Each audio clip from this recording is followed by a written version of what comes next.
Есть, да? Путь вообще бомбовый, я говорю. Если получится у вас бюджет, если позволит, покупайте, он не дороже, чем плюшка. Плюшка это уже... Сколько? Если что, включить, иваться не одеться. Мы не потом... Скриплет достаточно. Она будет вот такого размера. Он за глазами. Скриплет, да, вырос долларов 300 с чем-то. Это, если 400 с чем-то, евро 3000. Сейчас не знаю, сколько стоит.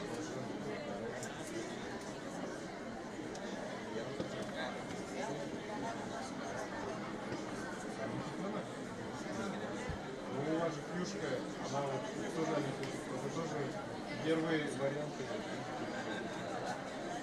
Ну, вам тогда график закупить.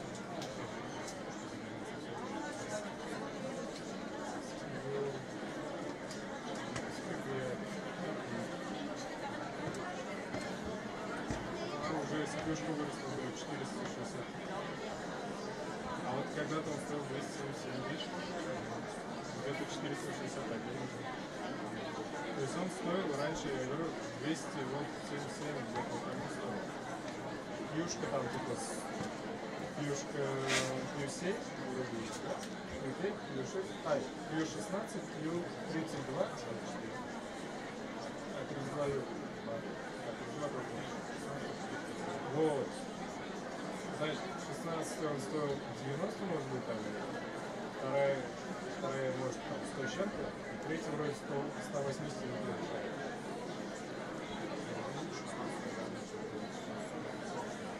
Вот. 16 самый маленький.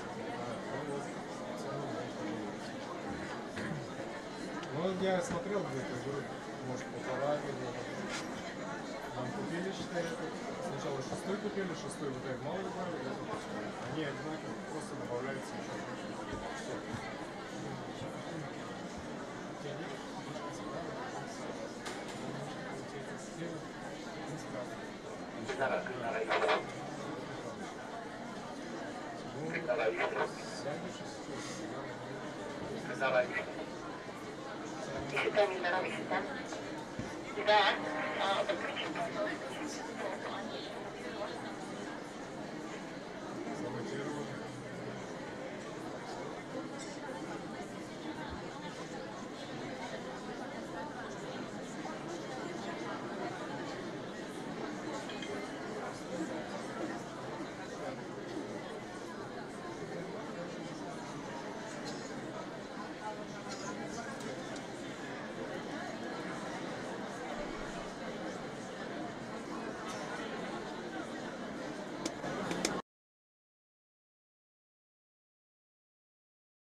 Uşağı sıman dişik üpke bilen görene.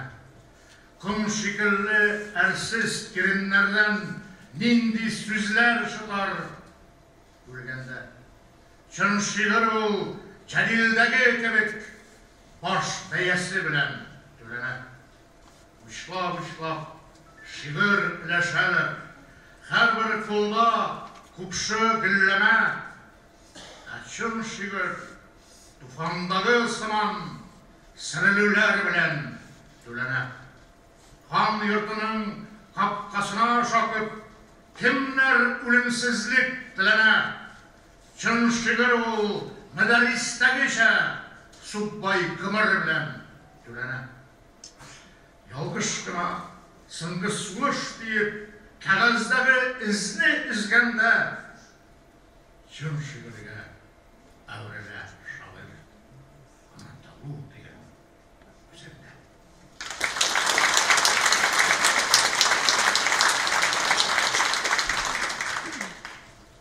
Allah Tukay iplerine 22 gün kala şu Mart günlerinde sirkindeki Arkhangelski ülkesindeki sirkinde yatan gaz iskatıga indeşip kayıt eliminde vatanga kayıt eli sargaytmeli deyip şiir yazdım.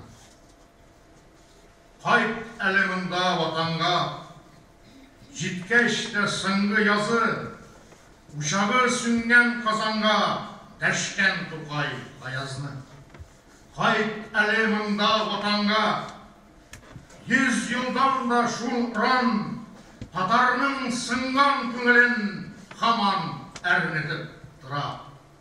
Kayıt eliminde vatanga biz bir şu halde kalgan indi asılın yaşırıp tehipke mindi yalgan. Candırak tırmış da bitti, şandırak bir iş de yok. Dışımızda yaşadık biz, dinimizde işlendik. Kayıt eliminde vatanga Tukay'ın sıngı yazı. Bir karaşın bilen korkup hem şiir intirasını. Niga biz haman hukuksuz, niga biz haman da kim Tukay ayazga indeşken. Minsin kimge indeşin.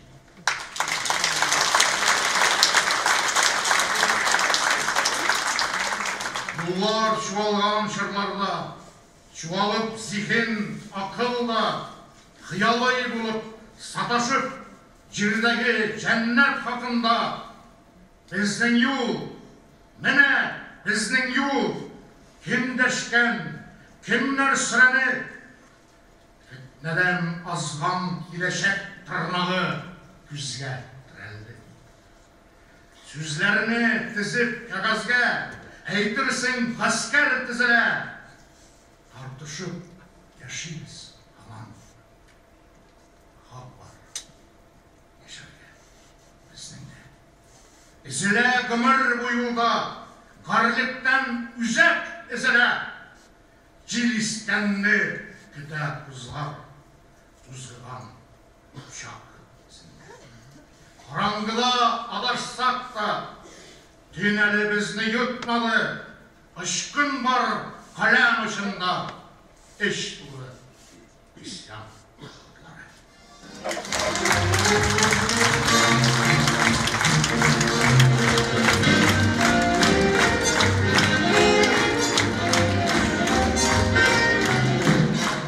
Şair, prozayik, dramaturg, tercümeçi hem publitsist, Tatarstan Yazıcılar Birliği Reisi Rıkail Zeynullah.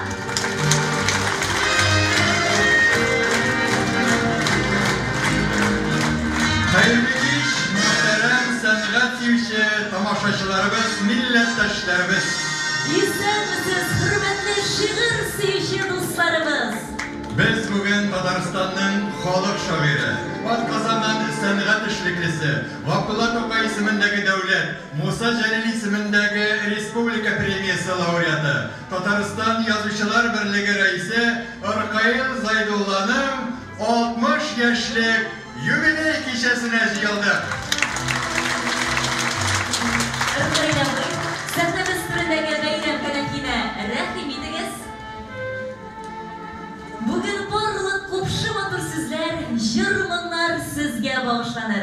Һәм инде әлбәттә кичә без барышында сезнең шигырьләрегез дә даими яңгырар. Безнең бу кичәбезгә чит төбәкләрдән, милләттәшләребездән, төрки кардәшләребездән дә котлаулар килеп иреште. Аларны да без сезгә җиткезербез. Инде үзләренең ихтирамын белдерергә килгән олуг шәхесләребез дә сәхнә артында үзләренең чыгышларын зур дулкынлану белән көтәләр. Бүген Ркаил әфәндене котларга абруйлы җитәкчебез дә килде. Тәбрикләү өчен бәйрәм сәхнәсенә Татарстан Дәүләт Советы рәисе Фәрит Хәйрулла улы Мөхәммәтшинне чакырабыз.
Bizning bugungi uchrashuv ayiruvchilikni бағалай.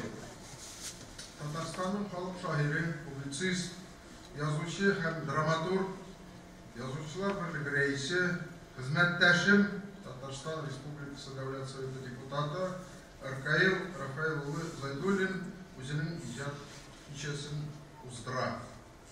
Менә күптән генә түгел без Ркаил әфәндене 60 яшьлек күркәм юбилей белән чын күңелдән матурлыктырып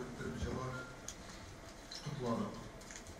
Әйтергә кирәк, бу тормыш юлдагы үткәннәргә бәя биреп, аның белән генә чикләнеп калмыйча, киләчәккә максатлар кую шартында бүгенге очрашу. Судьба одарила Ркаила Рафаиловича умением работать, увлеченная без устали, дала возможность полноценно реализовать себя в любимой профессии. Еще в детстве юный Ркаил начал проявлять интерес к стихосложению. С годами умел использовать самобытный талант и выразительность родного языка. Он расширил палитру интересов. В его творческой копилке, помимо поэтических произведений, разножанровые рассказы, исторические повести, пьесы, детская проза, литературное эссе. Onun bilen oturup söyleşiği bir baylık, bir şartlık. Devlet Sovetine deputat olup sayılanıp, bizim parlamentimizden da, Devlet Soveti'nin da derecesi kötüldü. Mine şunday kişiler bizge bir gerek. Allah'ın kişi, balık kazana, Allah'ın bizim iki devlet dilinde de bir patır ettirip, müzetke vurdu. Işandırıp, eydevlet olan kişiler. Әмма һәр әсәрнең үзәгендә халкыбыз язмышы, аның үткәне, бүгенгесе һәм киләчәге турында уйланулар, рухи кыйммәтләребезнең асылы. Көчле публицистикасы, милли рухияты, кыю каләме белән аерылып торган Ркаил Зайдулла шагыйрәте үз өченә иң нечкә мәхәббәт хисләрен дә, яшәешне дә, табигатьне дә, тәкъдирне дә көңіл кешіріштерінде сыйдырған. Her sözün көңілге өткерлік етіп, өзіне хас алымдар, қолдар ижад ете шайыр. Қысқа ғана бір шайырынан қатыры бұл. Нәрсені басырға бұл. Үзек. Біз барасы yıllar Irak, майданlar кең, біз басқан. Күрәшкә әзер халык без, булмасын тик елаштан. Хәрәкәттә тик бәрәкәт. Тетрәтәсең, тетәсең, җитмидер үзең биегән, безне дә биетәсең. Гомер сукмагы Раккайыл кайда гына эшләтмәде. Аксубай районы Иске Татар Әдәм Мусаева авылының урта мәктәбендә татар теле һәм әдәбияты укыту, республиканың газета журналларында эшләү, публицистик һәм иҗтимагый эшчәнлек булсынмы, ул һәр җирдә үҗәтлеге һәм хезмәт сөенечлеге белән аерылып торды. Бүгенге көндә Раккайыл Рафаэлу улы киттеләр инде. Габдулла Тукай исемендәге Татарстан Республикасы дәүләт премиясе лауреаты, Татарстан Республикасының атказанган сәнгать эшлеклесе, тагын да байтак хөрмәтле исемнәр йөртүче мөхтәрәм шәхес. Кто-то из великих сказал: тот не писатель, кто не прибавил к зрению человека хотя бы немного зоркости. И это действительно так. Накла гражданлык позициясы. Milli мәдәниятебезне һәм сәнгатебезне үстерүдә иҗаты һәм эшчәнлеге белән аерылып торучы Раккайыл Рафаэлу төпле фикерләрен, саллы сүзен чын мәгънәсендә киң җәмәгатьчелек аңына җиткереп, фикердәшләрен туплый алды. Сәяси мәйданда ирешкән уңышлары халык ышанышы аша Раккайыл Зәйнулла 21 елда күпчелек тавыш белән Татарстанның Язучылар берлеге рәисе булып, җаваплы вазифага сайланды. Ул беренче эш итеп, үз алдына иҗат берлегенең абруен күтәрү максатын куйды. Ә бүгенге көндә бу бик тә мөһим. Вы знаете, руководство Татарстана, президент Рустам Нурлевич Миңнеханов ставит перед творческими союзами и общественными организациями республики серьезной задачей активнее участвовать в социальной жизни, чаще бывать на местах и проводить встречи с населением, продвигая и разъясняя общественно значимые инициативы и традиционные культурно-духовные ценности. Әлеге эшчәнлектә без Язучылар берлеге алдынгылар рәтендә һәм һәр вакыт үрнәк булырга тиешлек саныйбыз, ышанабыз һәм булдырабыз. Кадерле дуслар, бу тормышта һәр кемнең үз юлы бар. Раккайыл Зәйнулла күңеле хөр шагыйрь һәм рухы азат язучы. Ул чын көрәшче. Депутат Республиканского парламента, член Комитета Государственного совета Республики по культуре, науке и национальным вопросам, член комиссии при президенте Республики Татарстан по вопросам сохранения и развития татарского языка. Он пропускает, в кавычках это слово я взял, проносит через свое большое сердце заботы и переживания всего татарского народа. Настойчиво отстаивает право на жизнь родного языка, заботится о его сохранении и развитии. Хөрмәтле Раккайыл Рафаэлу, бүген бу залда сезнең иҗатка гашыйк дусларыгыз, каләмдәшләрегез, хезмәттәшләрегез, сезнең иң якыннарыгыз җыелган. Сезнең исемгә әйтеләсе изге теләкләр мин шулай бүген катнашам һәм кушылам. Позвольте мне выразить свое искреннее уважение и от имени руководства республики вручить вам заслуженную награду медаль ордена заслуги перед Республикой Татарстан. От Татарстанского парламента благодарственное письмо председателя Государственного совета и памятный адрес от первого президента Татарстана, государственного советника Республики Татарстан Ментимира Шариповича Шаймиева. Им отводите пиязлан. И тебя ударили пиязлан, президентimiz hep bu kulaklarını sizge topşırma rüksat ederiz.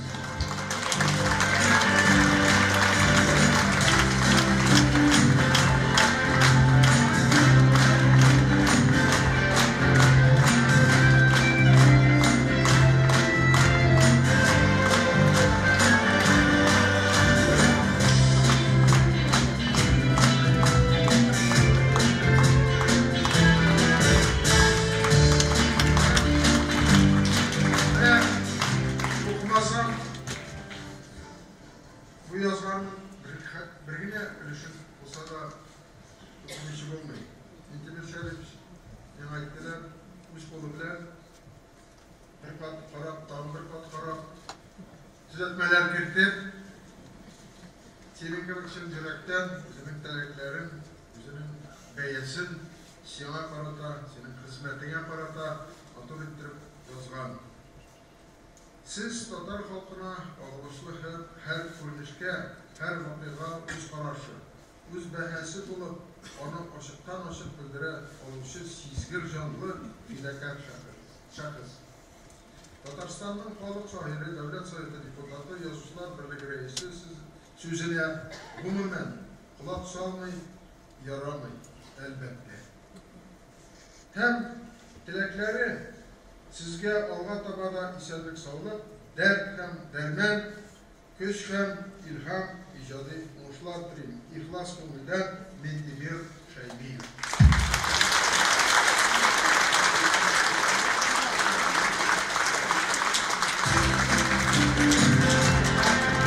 Yani bizim aralarındaki fikirler yürütemiz mümkündür. Ellerini inşallah bu Tatarstanımızda meydanlarda yığılışıp Tatarlar üstünü saklap, grup adetlerini, tradisiyalarını saklap kalı meselesi buyurgan sanki yıllarda. O, Ziya Bayramı, başkalar, Murat Börekoflar, onun yanına çıksa, burka çıkartmayın. Birinciden Tatar dili şamalığını, onun bilen söz kireçlerine mülçillik davır, söz baylığı ez. İkinciden utkir, arata, publicist, şunday halk arasına çıkıp, öz fikrin cikrederi halk yaratıp topluydur. Şimdi bana deputat ittirip söylemaş, bir hareketlenip, ufallah bir yapışı oldalı, yakın ayda bizim için, şimdi deputat olmaştığı Hilal gibi tertege vermezdi. Bizim fikirde olurdu. Efendim bölgele Allah için Respublikamızga, bu milletin halkımızga hizmet ederiz. Rahmet sana.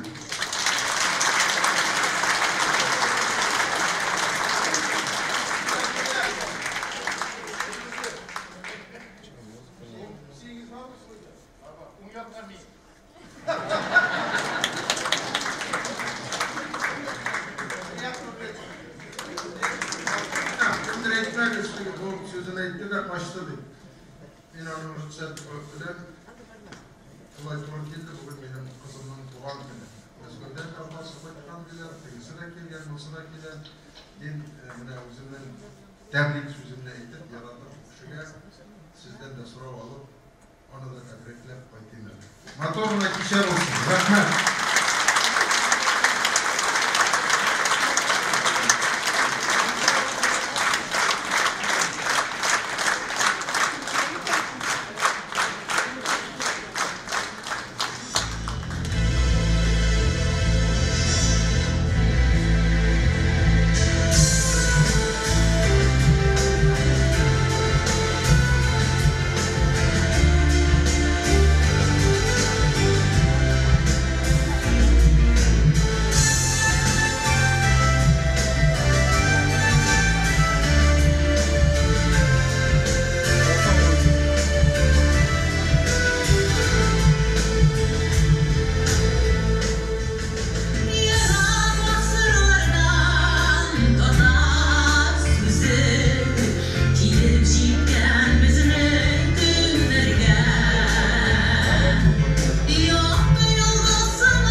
sarı itek, kızıl şüvekli, nindi sırlı işaresi bilen hislerimni şulay şuvaldı. Kinet kine kilip kirdi jitiz. Terezelerge guya ut koptu. Kışak şeyde turda iski kızgı, dünya yaktı, yaktı, yaktı. Kilip kirdi, kütmegende. Güleş, kulansızda kıyım, min, Leysen, yaşlığımның tatlı kaytavazım duymazsıydı, anı görmesem. Bir sebepsiz kıldı ol şiltirep, көктен kıngıravlar tügüldü. Yüreğimden üttü, yandı izi kıyadağı uşak şekilli. Gidip bardı vak adımlar bilen, kulağımda kaldı. Min, Leysen, bu sağışlı gümür işaresin duymazsıydım, anı görmesem. Kırmızı sırtlar yağmur yavatışta, guli jiller iseler. Sen ne işlersin, yatlar kilse eğer, yaratmayıl sine diseler. Tanıysın mı? Yıldız dergeçleri jiller izgen sayın kıyıla. Sizesin mi? Dingiz tulkınları yüreğime kilip sayına. Tanıysın mı? Munda yazmışlardı, bir kimge de bütentileme. Senin gine barık yüzlerinde, bulutlardan düşken gülege. Tanıysın mı? Bizge kaderi de bu günahlı jirge kilgenler. Hayallarını alıp yüzlerine, ufuklarga ağa jilkenler. Uç canıma tübeldim bu işte. Canım güye altın meğere. Yaman su jır bulup tıpkılına bir kuz yaşı düştü tegere. Girem itip sulu şolırga da jüret etmey turgan bir melim. Yangıraganda jirde seydeş mımı. Uç canıma bile tekeldim. Anda seydeş mınsu gülümsürey. Sibileki akırın tınğına sibile yazmış jirde yaşamları jitinire diken mımlığa. Sibileki yarsıp ola mında bukrev yaşın yaşnavı jitinire diken şaşkın canға jir yüzünde yanıp yaşavı. Sibile yazmış eki gide vakit uzde birgen bakanı eki bizde tamırlarga singen seydeş mıngı, seydeş ahangı. Şuşu işte bizim korasından sıtılıp şıkkan sığar göz yaşı. Şul ahangını sen sıydırsam idi, seydeşni.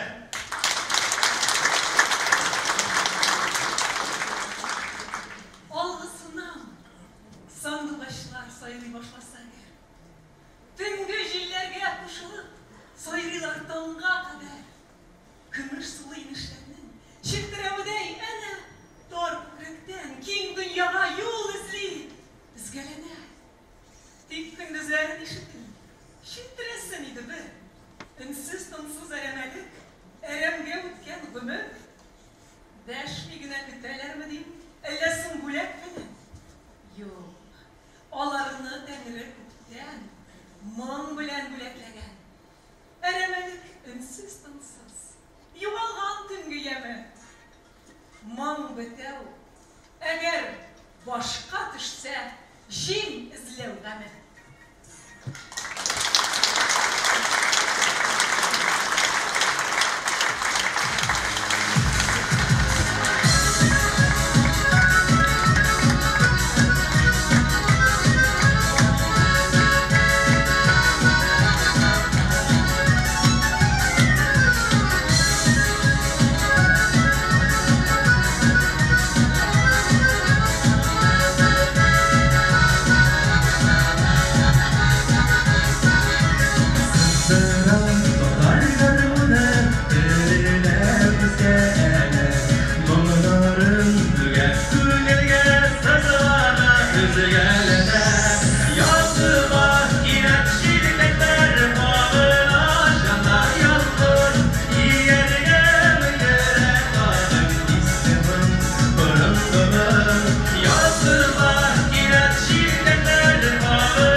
екі жыр премьера болды бұл.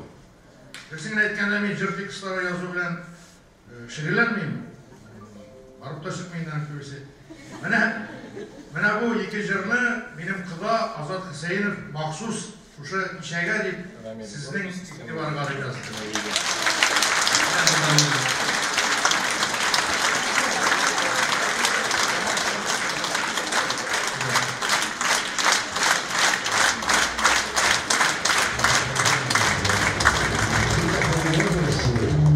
Мы все от тебя ожидаем самые-самые лучшие стихи, самый такой сочный возраст. Дай Бог, чтобы этот возраст твой длился именно по-творчески, на самом высоком уровне. Вы недавно побывали здесь, в Кабардино-Балкарии. Вы очаровали здесь всех своим юмором, своей жизненной позицией. И как вы хорошо, красиво говорили, самая лучшая делегация мы считаем и по сей день, это вы. Дай Бог вам здоровья. И хотелось бы так экспромтом сказать,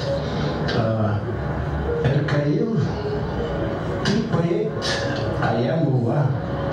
Твои глаза светлые, а не карие. Посватал я тебя с Балкарией. Любое время ждем, любое время твой приезд всегда будет для нас праздник. Счастливого дня и счастливых лет любимому твоему Татарстану, тебе и всем жителям республики. А при первой же возможности мы тебя наградим лучшей медалью Российского Лермонтовского комитета. Это медаль Кайсына Кулиева, которая отлита в честь его столетия. При первой же возможности вот я около памятника Кайсына Кулиева отвечаю за этот подарок. Ждем.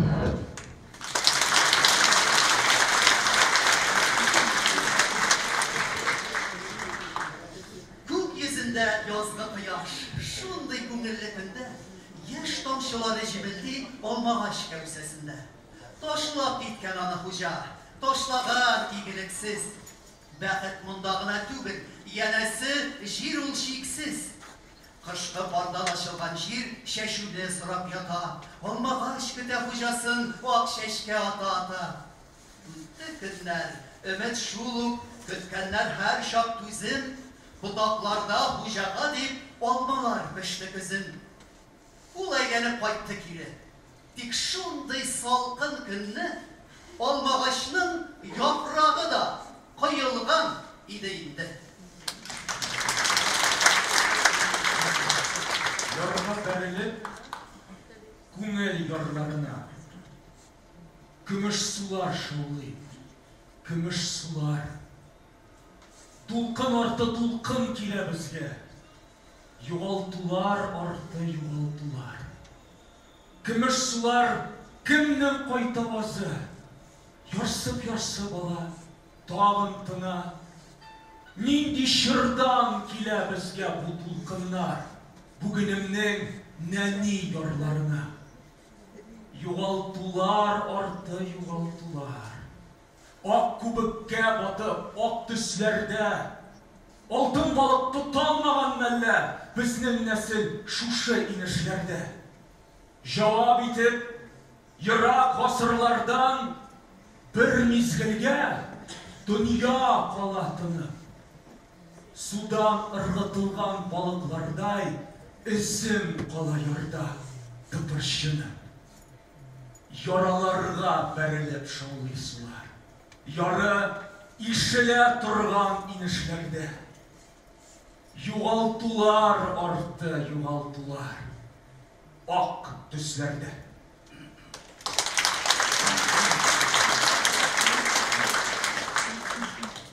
Қара құшның қона түші, қағылғанда бұлтқа, ешін уймемені ұшы, әм пышылды, ұнытма, Davul узган иде монда, ерак заманда, офыкларны каплап алган күләгәсе һаманда.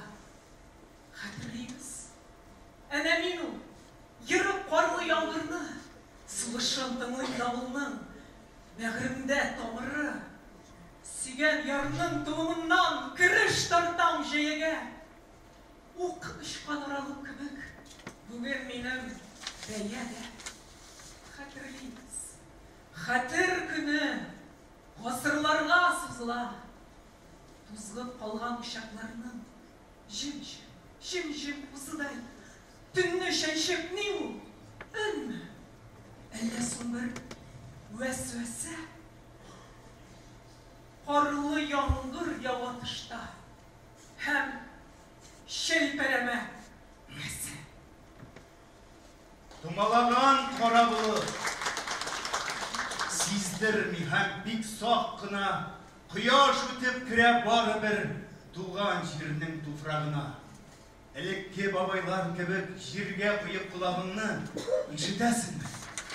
Җылы иснәп, бөҗәкләр елаганын. Таралыр ул кара булып, кояш чыгар һәм шелтерәп, ләйсән явар сөенеч булып, фәкать ышанырга кирәк.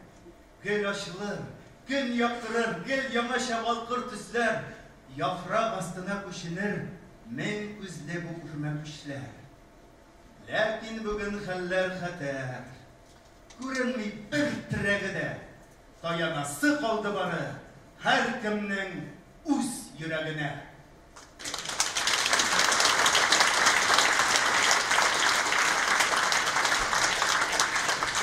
Тәбрикләү өчен бәйрәм сәхнәсенә Татарстан Республикасы Премьер-министры урынбасары, Бөтендөнья Милли Шурасы рәисе Васил Габдуллаев улы Шейх Разиевны чакырабыз.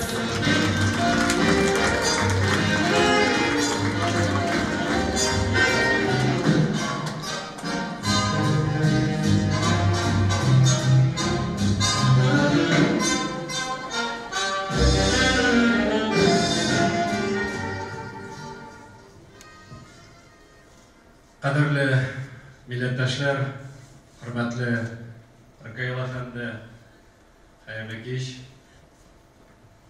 И туган тел, и матур тел, әткәм-әнкәмнең теле.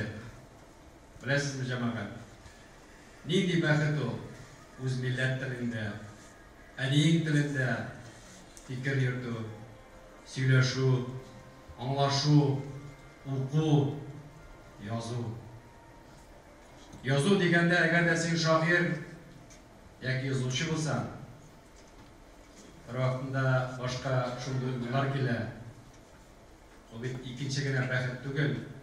Бәлки сине Аллаһ Тәгаләсе бар әле милләтеңә хезмәт ит дип, бәлки генә шул юнәлешкә дә җибәрүдер. Безнең юбиляр Ркаил әфәнде хезмәт итәндә. Без һәр вакытта милләт турында әйткәндә, буыннан буынга күчерү турында зур горурлык әйтәбез. Тукайыбыз, Җәлилебез, Ркаилыбыз дип. Әгәр дә инде үз вакытында шигырьгә моң салып, аны җырга әйләнсәк, илһамларыбыз, әфияләребез бөтен дөньяда сөеп яшәргән татарларга аны җыр аша җиткерә. Менә шулай итеп, татар милләте һәрбер кешедән ләззәт ала. Үзенең милләте белән горурлана. Башкалабыз Татарстанга, Казанга мәркәзебез җәлеп ителә, монда килә. Шулай итеп, менә милләтне саклап без алга барабыз. Беләсезме, җәмәгать? Менә яңа гарәбезнең җитәкчебез Фәрит Каилович тәбрикләр җиткергән вакытта бик матур сүзләр әйтте. Менә без татар балалары булып, мәркәзебез Казанда татар халкы өчен булган иң зур бинага килеп, достыбызның юбилей вакытында Дәүләт Советы рәисе чыгып шундый матур сүзләр әйтеп, бүләкләрен биргәндә, безнең президентыбыз Рөстәм Нурбали улы Миңнеханов указы нигезендә Татарстан дәүләте күләмендә иң зур бүләкләрен берсен тапшыру Subhanallah, bizning birinchi prezidentimiz Medvedev Шариповичның шундай йөрәгеннән чыккан сүзләрне җиткерү, бәлки шушында инде бәхеттер, бәйәдәдер. Иртәгә эшләргә, яшәргә өчен бәлки бу аванс дип әйтеп булмый, юнәлештәдер. Без беләбез, Аркадий әфәнде, аңлыйбыз, һәр вакытта да бергә, бердәм. Менә бу бүтән әйткән сүзләр вакытында аның дәрәҗәләре нигезендә тагын бер аның дәрәҗәсен җиткерәсем килә. Ул инде Язучылар союзы бердәмлегендә эшли башлагачтан, ул хәзер безнең Бөтендөнья татар конгрессында бигеш организация. Һәр вакытта да, утырган вакытта үз сүзен әйтә белә. Җиткерә белә, тыңлый белә. Менә инде 1 елдан артык кулга кул төшеп, бик рәхәтләнеп эшлибез. Татарстан кысаларында дибезме, бүтән өлкәләргә барабыз дибезме. Былтыр Бөек Тукайыбызның туган көнендә президентыбыз бурыч куйды. Өлкәләргә йөрегез, халык белән очрашыгыз, җиткерегез безнең мәдәниятне, белсеннәр дип, аңласыннар дип. Менә Субханалла, үзебезнең президентның хәйр-фатихасы белән рәхәтләнеп эшлибез, йөрибез. Шуңа күрә, Аркадий әфәнде, сезгә барысы бик зур рәхмәт. Аллаһ насыйп итсен үзегезгә, гаиләгездә, балаларыгызга, якыннарыгызда һәр вакытта да исән-имин булып, сау-сәт белән булып, горурланып, татарлык булганга, татар булганга, шулай алга да озак еллар инде хезмәт итәргә дә язсын. Шул ук вакытта Бөтендөнья татар конгрессы 3 ай инде Аркадий әфәнденең чакырып туган көнен безнең бинада үткәрүчен чиратта басып тора. Шуңа күрә менә бу икенче караганда әйтелә, сезне һәр вакытта да көтеп алалар. Сезгә һәр вакытта да укыйлар, тыңлыйлар, рәхмәтне җиткерәләр. Шуңа күрә бу бәйрәмнәр бәләкәй генә тынычлангачтан сез килерсез, рәхәтләнеп сөйләшербез, шуныбыз, чәй эчербез. Менә чәй эчәбез дигәндә, Фәрит Хәйруллович шундый матур сезгә хезмәт бүләк итте. Бура, авыл яклары. Без авыл балалары һәр вакытта да кайтып, иң беренче шулай утырып, карап, рәхәтләнеп, туган якның ләззәтен алабыз. Ләкин җәмәгать монда нәрсәдер җитмәй. Чыгарыгыз аны самавырына. Мен сезне беләм бит торам, сез күрәсез дип. Рәхмәт куйганда, бу сездән үштәне шулар сезгә. Шул вакытта татар халкында без ир-егетләр буларак һәр вакытта да иң беренче үзебезнең әтиягебезгә зур рәхмәтне белдерәбез. Ә инде тормыш корып, ирләр булып яши башлагачтан, үзебезнең һәр вакытта да рәхмәтебезне җиткерәбез хәләл җифтебезгә. Чөнки ирне иреткән ул хатын гына. Шуңа күрә сезнең залда хәләл җифтегез бара. Әгәр дә рөхсәт мин чәчәк бүләк итер идем.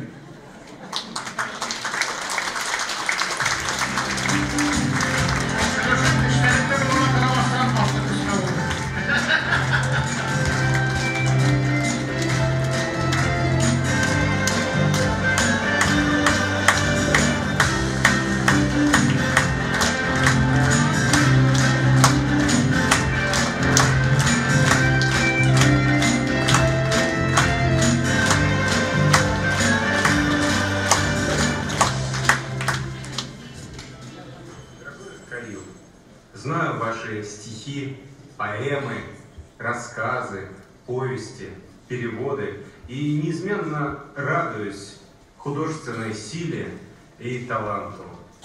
Желаю вам крепкого здоровья и очень надеюсь на настоящую и долгосрочную дружбу Писательской ассоциации и Союза писателей Татарстана. До новых встреч, здоровья, радости и, главное, литературных побед.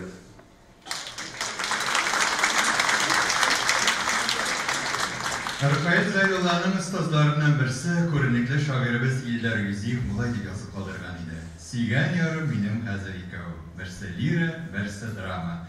Аллаһка шөкер, Рәфаэль әфәнденең инде драма белән мәхәббәте күптәннән, дуслыгы инде күптәннән бара. Шулай ул татар театры тарихында бик яхшы белә. Драматургиядә Ркаил абый киң җәмәгатьчелеккә Саташкан Сандугач исемле драмасы белән таныла. Заманында аның пьесаларына бөек режиссерыбыз Марсель ага Сәлимҗанов үзе игътибар итә. Һәм 2001 елда Камал театры сәхнәсендә Саташкан Сандугачны сәхнәләштерә. Спектакль тамашачыларның мәхәббәтен казана, аны әле дә яратып искә алалар. 2011 елны Галиәскәр Камал исемендәге Татар дәүләт академия театры Ркаил әфәнденең иҗатына кабат мөрәҗәгать итә. Һәм мөселман дөньясында хатын-кызлардан беренче казый Мөхлисә Бубый турында Үлеп яраты исемле драмасын сәхнәгә куя. Әлеге әсәр безнең сәхнәдә 7 сезон буена зур уңыш белән барды. Хәзер хөрмәтле тамашачыларыбыз, сезгә әлеге спектакльдән бер өзек карап китәргә тәкъдим итәбез.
Егізсіз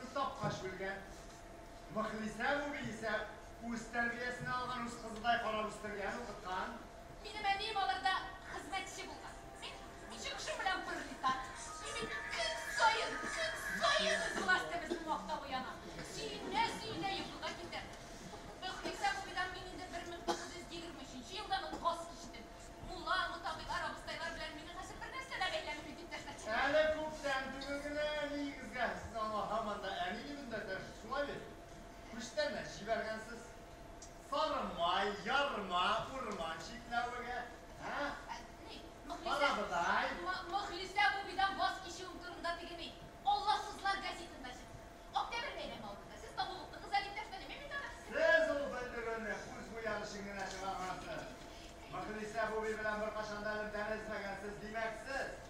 Anam bilen milletçi kontrrevolüsyon yaşadığı işmadası burası.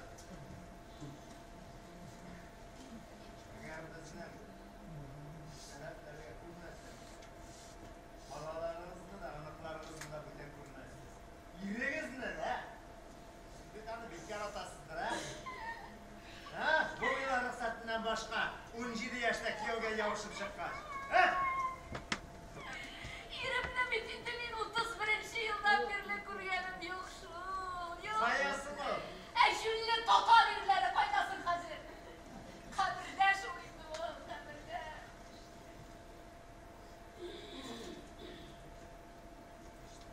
Anın yanına aşık kızını. Cümle meyit bulgan şey. Jünsiz kişi bulunma. Ha be?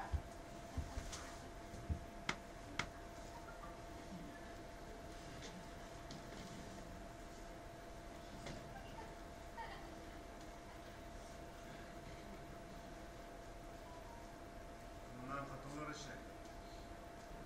Senin bir gene yolun var. Ye. Yani yine uğrukla. Kayıplar kağızlarga pul koysan. Eğer de sizni bütün nesil nesabınız bilen harap etirgen bilemeyken, pul koya, şunu anlatırsın. Kaybı var mısın hanım? Yama turmuş tüzügende mulla kızı bulu gayet tügül mü ha? Erkimden gayet ol bula. Sizin anağının yazmışı indi kalitilge. Güzel turunda oyla. İptaş начальник. Benim bir daha bir şeyle basır kurganım yok. Benim ana hazırda kuresim kilip durmuyor. Koy tarafına civergisiz beni İptaş начальник. Yapma koy tarafına civergisiz indir beni. Hey yoran! Uzatmasanızda bulan. Ben poyuz kanına oturup koydum İptaş начальник. Demek benim takdimlerden baş tartar. Siz bütün ne hıyarlı kişiykensiniz. Siz benim adam, ben ne seçeceğim? Ben kalkot İptaş начальник. Hayya! Akıllanma! İptaş начальник. Bana bu hatun yoluna gidin sana.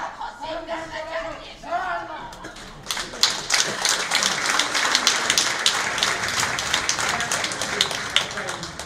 От всего сердца поздравляю тебя.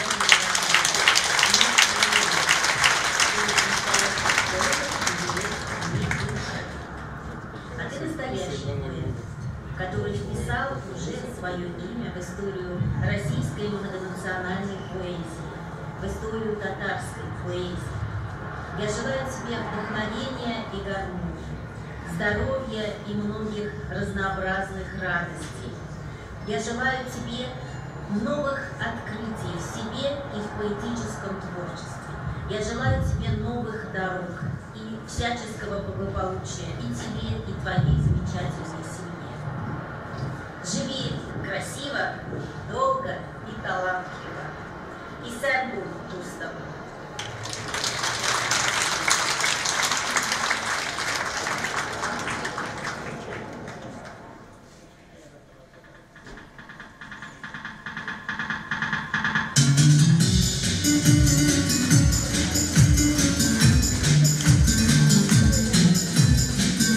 Hayırlı kişiler, beğenmezler. Çiğgele yok, dağayla var. Kolaklar karşı ciltine, bu kadar şaykala. Şakır tarak, kulunda karşı. Atlarına kaldı para, yüzü dağlanca. Şakır tarak, kulunda karşı. Atlarına kaldı para, yüzü dağlanca.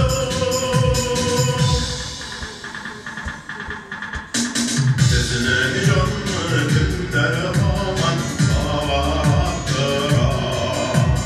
Kılhaklarda güzgele aşık ciller sızdıra. Şakır tarak, kulunda karşı. Atlarına kaldı para, yüzü dağlarca.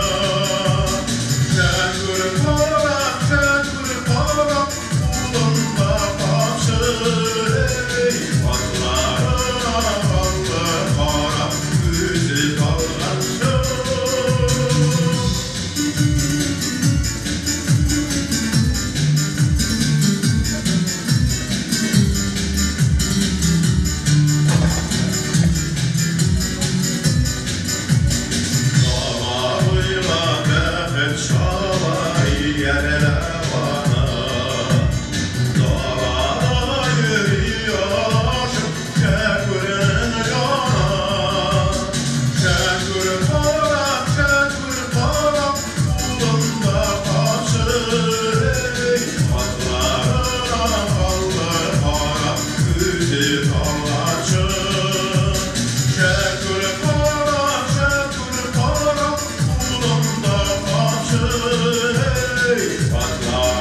жырны Шәкүр Карак жырын Иркаил Зайдулла сүзләренә мархум композиторыбыз Ганс Сайфуллин иҗат итте.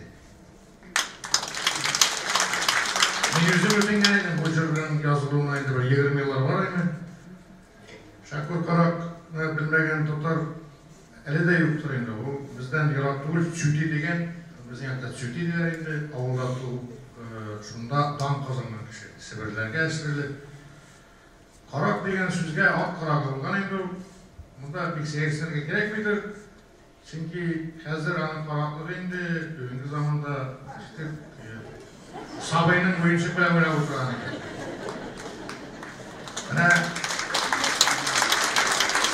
Мен бұл жырны яздым, çünkü Шәкүр Карак оның мәне жағынан әбейінің абызысы. Туғанымыз кестер оянып кетті де. Қазір енді Қайбыш районында, çünkü Қайбыш районына кірі Шәкүр Рахимов, мен şu халыққа белгілейді бұл Шәкүр Карак. Есіміндегі ат шауыштығы да өтеді.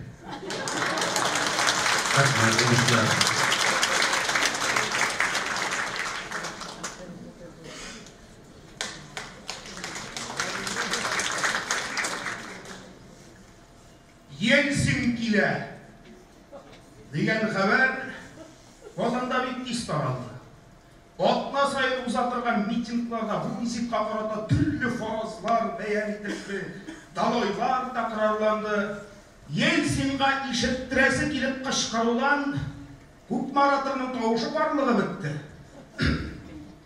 Ақ яулықтарын жайып бәйлеген татар қаршықтары бір шеткерек жиылып фикір алыштылар. Әссәйден айырылмағыз деп өгіттерге келе екен, ол елсін деген әрәмәні. Яшіреклер йодырықтарын түйнеп, азатлық, азатлық деп пышқырды. Міне біраздан Елсіннің язушылар білән ұшырашуға келесі де белгілі болды. Күн дәуамында Әмирхан Еникиден алып, Зиннур Хұснияға қадар. Барыңыздар, Елсін білән нешік сөйлесуде, нендей сұраулар беруге деп фикір алыша башлады. Міне нихаят Елсін келесі күнде келіп жетті. Жайлы күн, іссі күндер көп болды бұл жайда. Шул іссілікке пашудан, әлі батуллаға ерді. Біз 4-5 ақири шәшлерімізді бүтіндей қырғырып ташлаған еді. Шебен құнса аяғы біле тайып еғылырдық. Ей, дүния рахат. Колонка мазар көрген сайын қызған башларымызны шарылап аққан су астыра бұябыз.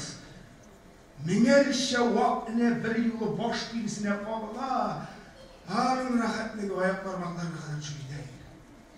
Бабайлар юққа ғана тақыр баш білән жүрмәген екен.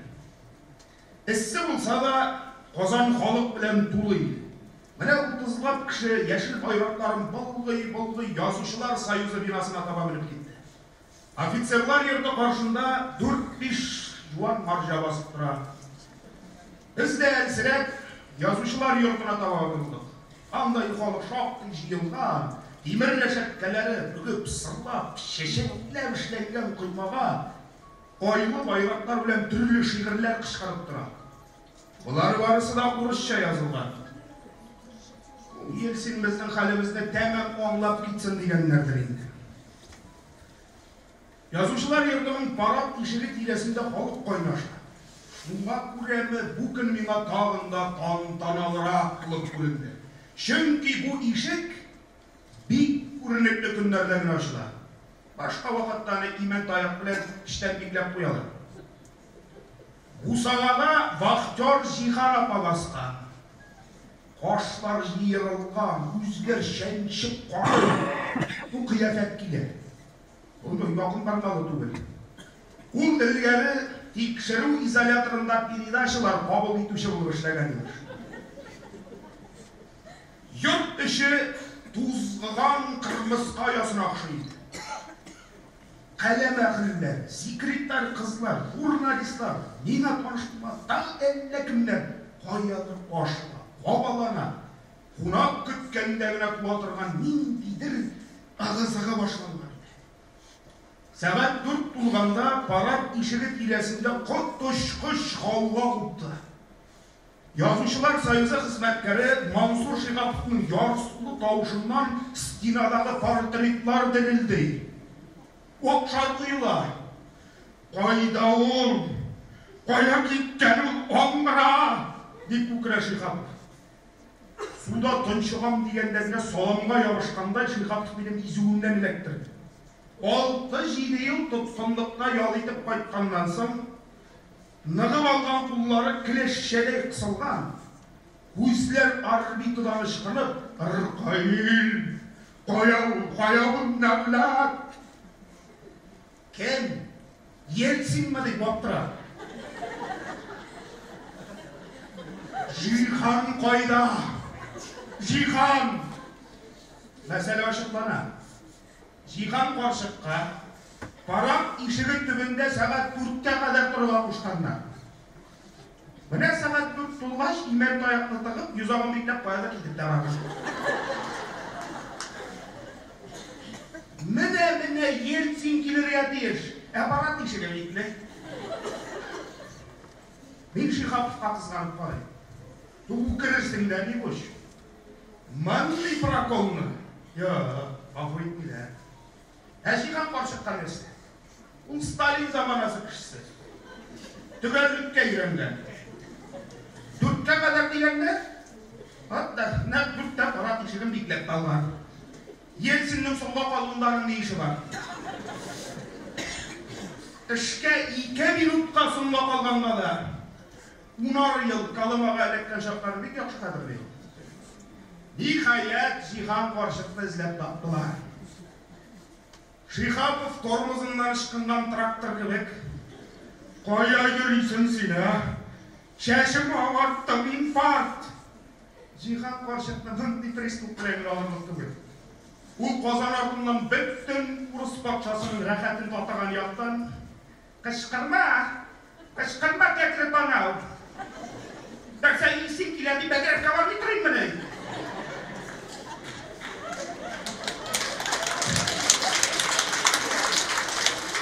Келесі кіші келер шайтаным алабатынас. Әмі ұйыққа бұршылғанда. Тағын ұярт сағат өте, етсін көрінмей. Әміне ол нихаят күтіп алынған мезгіл. Құлақтарını қылындырып құл шаба баштадылар. Сұққанлы тауыштар ешітілді. Бір мәлден зал қоя ұра басты. Абар тек балдағы 2-3 рәтіне орындарынан қалдырмады. Елсін кескін қаракеттер білен сәхнеге талауға. Аның артынан Шаймиев, Сабиров, біздің лидер Мұхаммадиев алды. Партия Рискомының бірінші секретары Идиятуллинға ишік түбінде басып қалар. Президиумда да орындық қоймағандар, залда да орын беруші жоқ. Заманада. Сіздің қолы бейгірәп қислі. Дейгенсін сахнаға өтті. Шақ костюм жеңімді умарап ташырнадылар. Зал күліп жібер. Қарысы да иркенсі көшағанды. Мене бит ол, елсін дегендері. Ненде қуады, өз кіші.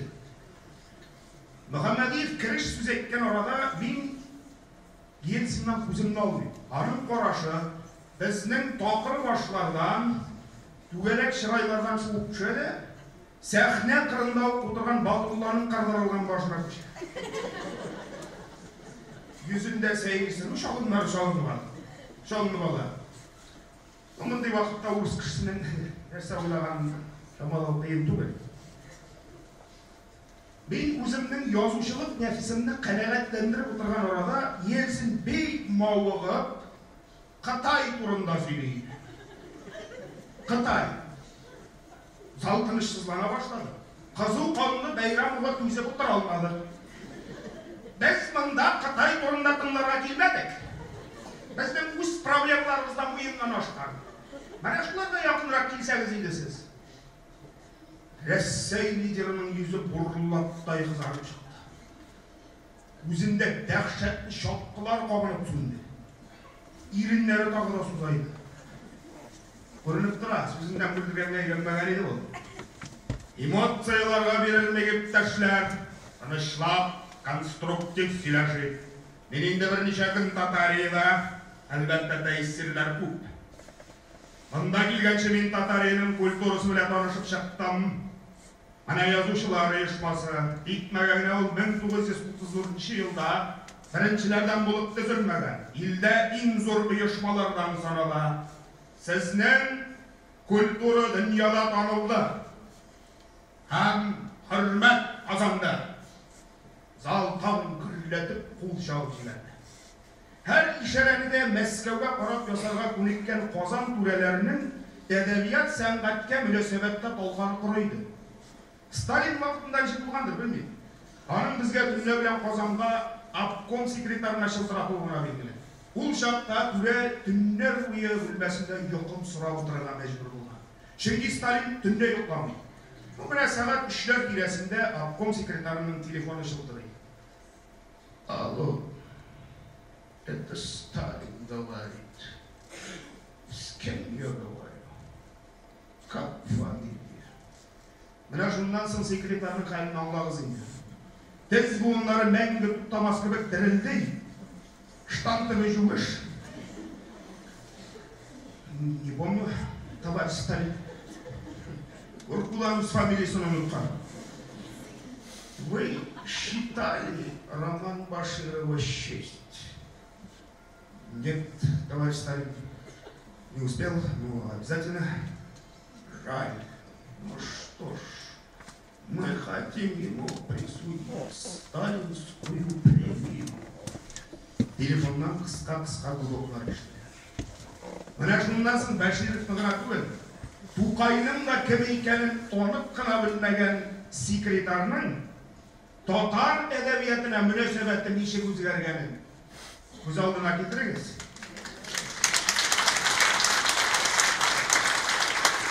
Сүзне Батулла дәвам итте. Без бүген бөек рәссамыбыз Бакый ага Урманчыны җир куенына тапшырдык. 1 минут тынлык белән аның истәлеген яп итик. Урманчының исемен Ельцин беренче тапкыр шунда ишетте. Буларның рәссамнәре дә бар икән дип уйлап куйгандыр әле. Безнең элекке беренче секретарь 19-нчы парк конференцияда сезне сүгеп чыгыш ясаган иде, дип сүзен дәвам итте Батулла. Ләкин татар халкының бу сүзләргә катнашы юк. Без сезне хөрмәт итәбез. Сездә хәзерге җитәкчеләрегезгә бик ышанып бетмәгез. Алар сезне теләсә кайчан алдарга мөмкин.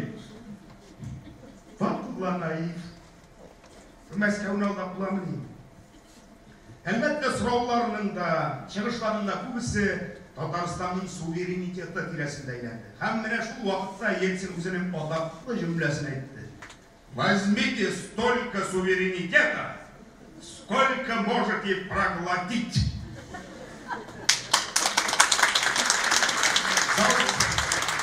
Тагын төрләтеп кулчап. Очрашу шулай тәмамланды. Сүз ахырында Мөхәммәдиев Ельцинга рәхмәтен белдерде. Һәм очрашу истәлеге итеп Шихапов Баумындагы бүләкләр кибетеннән 35 тәнкәгә алынган татар түбәтәен Рәссәй лидерының башына чаптап та куйды. Ләкин соңрак Ельцин бу сүзләр өчен үкенүен дә белдерде. Күрәсең баштарак буларның ашказаннары кечкенә. Суверенитет кадәр суверенитетны татарлар йота алмас дип уйлаган. Түбәтәй кайда икән? Югалмады микән? Әллә киләчәктә Казан күреге, Манамах шапкасы кебек затлы музейларга куярлармы? Халык төрлечә булды. Казан күреген кире бирмәделәр.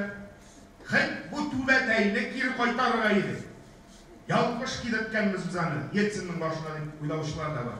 Хәтта Салиев фамилиялы бер карт Мәскәүгә телеграммала суккан икән. Ельцин түбәтәйне кире җибәр. Синема лайык түгел. Менә илүләр дигән Ельцин. Сән җибәрелгән әйбернең кире Казанга әйләнеп кайтканын кемнең кайчан күргән бар?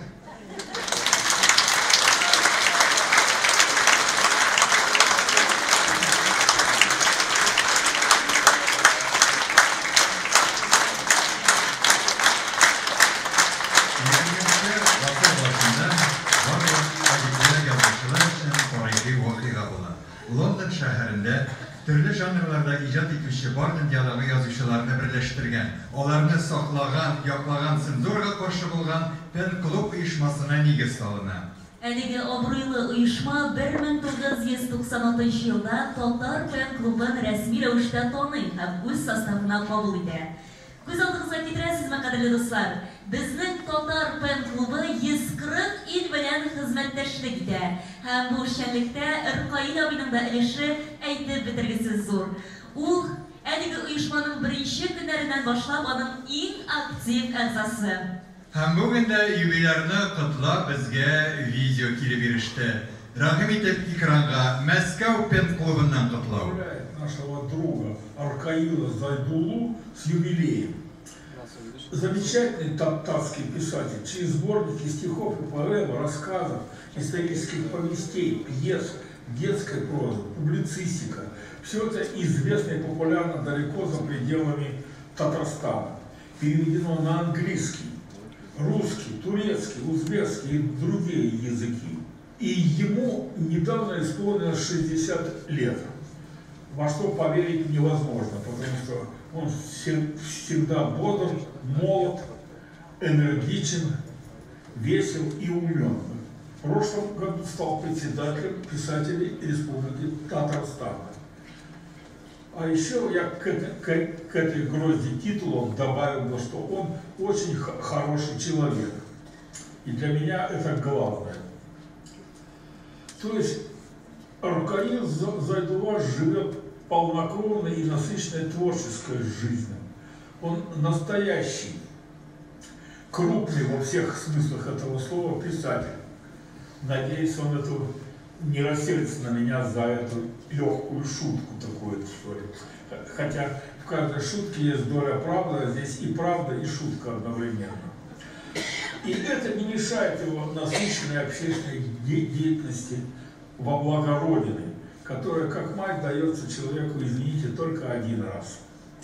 Счастья, радости и удачи вам, дорогой коллега. Все мы еще увидим небо в алмазах, как завещали нам Антон Чехов и Габдулла Тукай.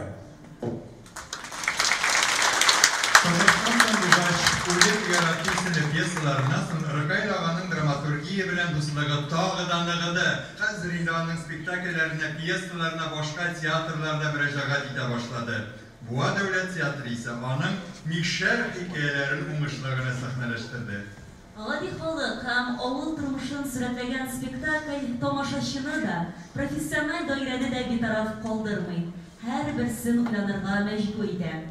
Әлеге спектакль 2020 елны театр дөньясында иң абруйлы Алтын битлек плюс фестивале номинанты булды. Һәм бүгенге бәйрәмгә дә әлбәттә инде буаллар да килде. Рәхим итеп, сезнең игътибарга Абага спектакленнән үзек тәкъдим итәбез.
Тагын нәрсә булды икән инде?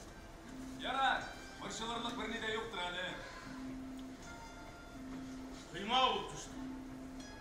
Zarının işi ayrıldı. Böyle olay bulsa. Müngül bir nigede yapmıyor olur. Sima yalnız yaşarı kıyınarak şular ki. Belki mina kuşup gelirsin. Şehirde şayla bir. Burada sulu kırgen. Anısı şolay. Var be. Şu üstünden bulabikindim. Senin bir de bağlar, atın. Atın. Ressamның хатыны шәһәр кызıydı. Кайнатасының күчеп килүен кылач җәеп барша алуына өметләнерлек түгел. Хәер, шәһәр кызы булмаса да, нинди хатынның кайната белән турасы килсен инде. Әллә миңа иләнеп караргамы? Күз уңында тоткан кешең бармы әллә? Тыл карчыклар бар инде ул кәниште. Мин васаларды пенсия биреп булды шул. Мин кайберләрнең кыларын тартып караган идем. Баласы риза түгел, Әкемге шықпай қалғанлар енді өзің білесің, алар емелсіз. Жөнінде болсалар, яшстанып бірасы үйленген болар еді. Онсың, меңа ярақпай рәт жоқ біздің ауылда. Бас сізді, башқа вақытта бір-екі сізден артық сөз қатмай тұрған кіші нешік сөйлей башлады, Ең мөһиме сайлана бит қар. Сыфат кешесіне әзірленген еш кияу шекелі. Сен нәрсе бағылайсың? Нәрсе бағылайсың? Өзің бит көріп тұрасың. Тұрмышның рәті бит. Сонымен бит қаршы түгел. Күңіліңе шаған бірер қаршық болса. Арабикте біреу бар дейлер енді кәништі. Әлі мен айтам, барып қараймыз ма? Бүгін. Бүгінік мі? Сон, yağmur yağı. Емеріне қызы шағында sonra келем. Анан сен оғын қошан қайтарсың. Хатмулла абайға айтсам, қазір келіп жейді. Қазір келіп жейді о! Шушандай шықсыз күнде, еш те белгісізлікке шығып кетесі келмейді. Ләкин әти хақлы. Яш хатыналарға барғанда янда яқын кішін болуы керек. Ондан соң, бұл тұл хатын мүкемәлі шулай білер-білмес ішке отырып шығып кетерім екен. Хатмулла абайға айтсам, жақтырып қабызды, өзі есерік кәнішті. Құрытма. Есерік келес жақшырап ерді әлі. Неге оны алдан әйтмәдің енді? Әр нәрсәнің өз жайы бар. Сен білесің оны. Nefise, bizim avulda üstte, dümen işte. 16 yaşında vakıf diye çıkan değil, Arabi diye getirdiler. İlimine nişanım yok, tıl kallarıyla. İyiliğinde, işerik giriş, orada yıkmak bitkeniyle, Ulgen. Tuktale, bu bitminden 2 yaşka güne alı. Sen, kadın, yerinden yaşayak durma değiştirin de o. Nasıl yemin var? Çalsa bitken kemper. Bittik. Мен işlenip bitmegen yurt iresini özüm bilen aldım.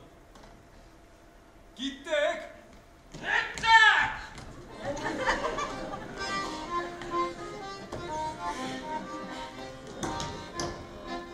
Yol yürüyüş, ışırak idi. Arba eli onga eli solga salıldı. Kahar sıkkan yağmur yava da yava. Мың сойды, яман сойды. Әнесі еске түшті. Шушынды яңғырлы күнде алар бет әр вақытта мұйшая қалар еді. Әнесі ол мұйшаға азатып шиста киімдер білен шиста сірге суза. Әбіраздан соң мұйша алдына қырымланған шейнекті кірдіп қоя. Әулы аңа жауап етіп тамағын қырар. Бұға деген ауазлар түгел. Бик мәғнәлі сөйләшу. Яулым, нешік? Әйбәт кінәмі? Ис фәлән тимәді ме? Әссісі бар mı? Рахмет әні. Барсы ғайбет. Ис фәлән yok. Көпер? Yolga arkalı salınlar iki bürene mi? Көпер! Son hazır oskan etene mi? Traktör. Köpşekleri bilen bürenege elekti. Hem karşı yaptı. Şağıp da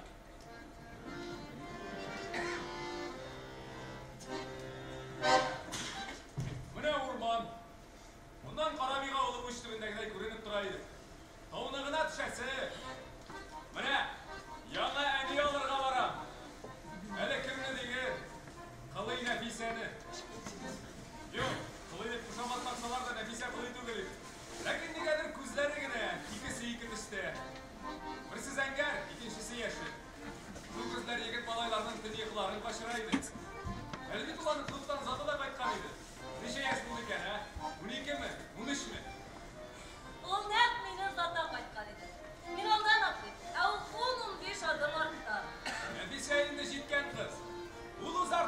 күрші малайының еріп қайтқанын яқшы білейді.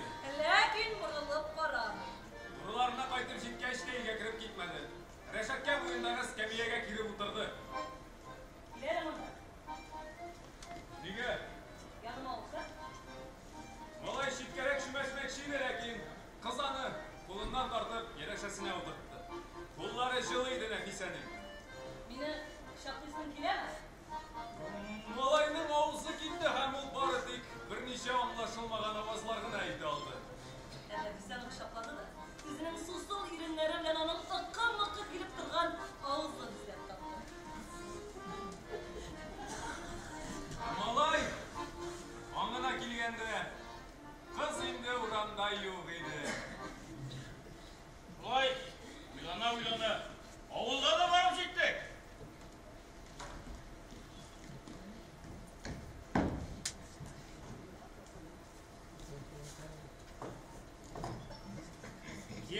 Келіп жеткен, кеттік. Егерек ташын қызған екен. Әуел шейлеп алайық, абыстан құймақтап шырып қалды. Үлгірме! Недейді, боштан тігіне көрейік. Ешінген кетенді барсы да. Мағар іші қалымы дегендей. Бүгін ешкелеш ұйнында йоқлайсың. Әті юқтанға шығып кетмеген екен, ә? Әзірлік болған демек. Шек деген әлі кәмділ жәбәр әбзей. Илахи ұшбу матурға, асы бит бірге ятырға. Үбіп ақсыны татырға, кейін қойнында болып қау бар. Кетті! Үш йұрт ошағына яшы yok.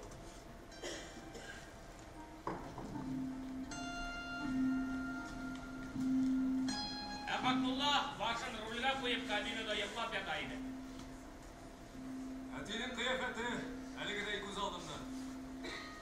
Башында езілген шләпе, қашаннан идәнге тып-тып тамшылар тама. Ертен олай бәтләп қырынды, сандықтан нафталинесі келіп тұрған көйлмәгін алып келді. Әзір аңлашыла неге шулай әзірленгені. Мен елер әтенің кәйфи яқшылығыны көріп, ұлы қайтуны бейрәмге теңейді ойлаған еді. Ол, туйын әзірлене еке.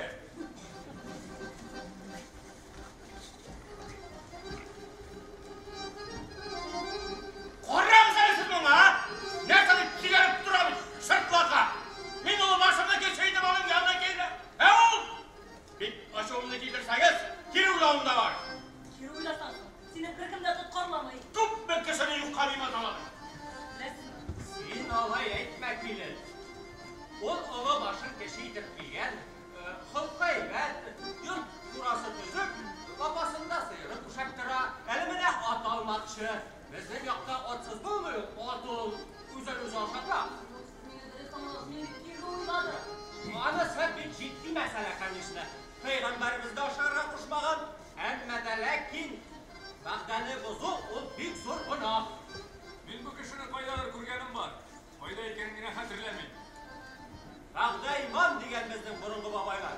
Демәк ки бұл иманлы бұзық деп келіп шыға. Нәфисә келіп. Еске түсті. Мәктәптә оқығанда ол бізге жәмғият бөлімінен лекция оқырға деп келген еді.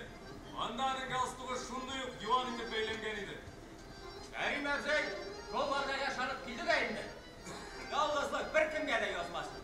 Онлары ұзын, салқын, қараңғы түнлерде бір-бірінің арқасын жылтып яту, бик соқлы ішлерден санала біздің шариғатта. Лекторның репертуары түптен өзгерген. Үлік ол сөйлегенде Маркс, Ленинларны еске түсірейді. Әне, ұлыға қойтқан. Sen misiniz? Bir varamadınız mı? Мен үй үшін қарашым білән ойқал алдым.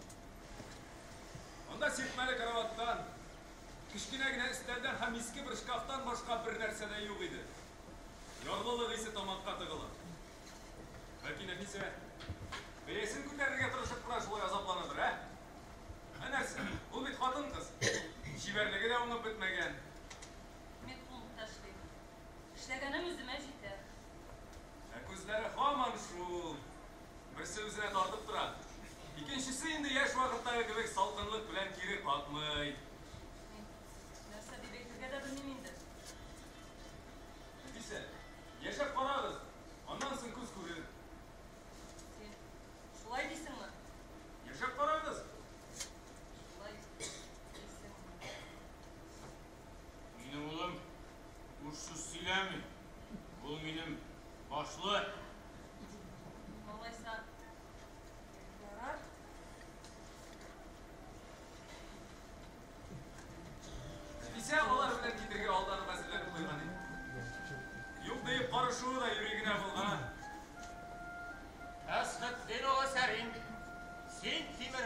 kızı Nefisəni xələl jefet edip alırğa rizamı? Riza Hazret. Атын қыз бит ол, сені бүтін жаны тәні білен тілегенде де біздің итағатли деп көрсетір үшін yok deyip барыша. Emirgali kızı Nefise, sen Tasqıddin o Sərimə xələl jefet bulup barırğa rizamı? Riza. Erте берілген шырақта, мен сізні көптәннен білем сыман деген психологик сылтау білен ұрап қоя өзі. Nikahlı bir kişiye o kırga turu gine kızı. Olda bütünle yaşlar kalmadı. Ulanın tavuş heybet. Dik küyü yok. Kur'an okur için muğlu bulurga gerek. Allah tanıdı. Birazdan kiseden illi sulu akşa göründü. Duy gününde yigitlerge mart bulayın ol. Rahmetullah haman etlap yataydı.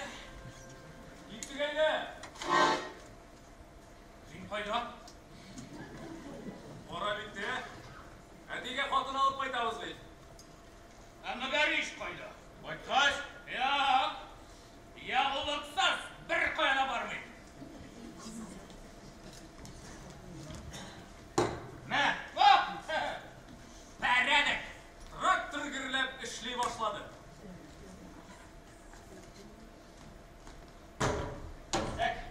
Sen kabine oturursun diye mi? Yok öyle siz bitirkenler, biz bunun üzerine arbağa otururuz. Bu uzun karılı şehre. Bak bu. Olsun dersene girek ol. Sen yaşalanlamışsın. Kucakta girer sıranı. Traktör girilip alğa girdi. Arba eli oğunga eli solga salılı. Ege oturabız. Ege. Olay betire yike. Şir hazır bütünley sizin bilirsen de bula. Hayvatım yaş gidip gidek gidek, bütünle yanım aldığına boğup gidelim. Min şirket oyp oldu. Ügiyen imit. Süper. Cooper. Hem biz bundan şaktak mı? Tuktap da durmadı. İki taptırmındı işine işlep bulma. İkbar bir Hatmullah, umusluğuna özünün traktörünün ikinci yarga çıkarıp da koydu. Üçüncü gün seni radyodan silediler. Ben radyo dinlamayım. İşte, bizim bulumda radyodan üçlü bir gümrüledir olay. Şunun kadını temizleyse, ulan! Anın sözleri bana hoşlanmadı. Ben koluma yırt diyesini alıp anı iyice titreye başladım. Bundan keserge, bundan bıçak didirge gerek. Digerek, kızıl indi senin işin ya. Bari bir bıkak tabası karşılağa isimline kuşasın. Hani şunun işimizine okşağa diriler mi? Satıp alsalar. Alsalar da aceplenmeyeyim. Hazır bir köp kişinin okşasın oyunda. İş bilen aytap jettik. Haftadan kirgeçti. Ben akkilekке tabaqladım. Әнкей sen şaqta olmunda aşçı әзірлейін. Тұрмышымдағы өзгерішlerini hazırgine aşçı өйтіп anlay başladım. Bala şağım ötken bu ile hazır indi ben bir qayşanda hoca bulup giri olmam. Avulda üsküp, bir kirkilip kaytırayının istiyorsa. Hazır ol, yaşlar paylaşar, yaşlar verir.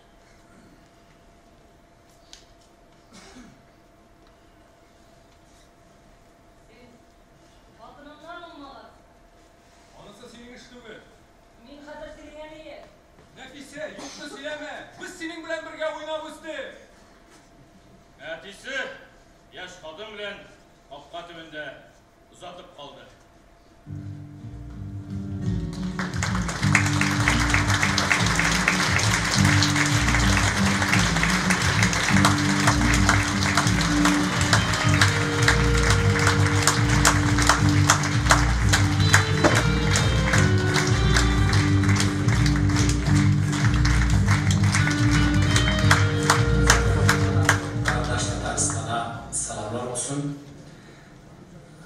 Tataristan'ın halk şairi, milletvekili, hürmetli Erkail Zaydullah'ın 60 yaşı mübarek olsun.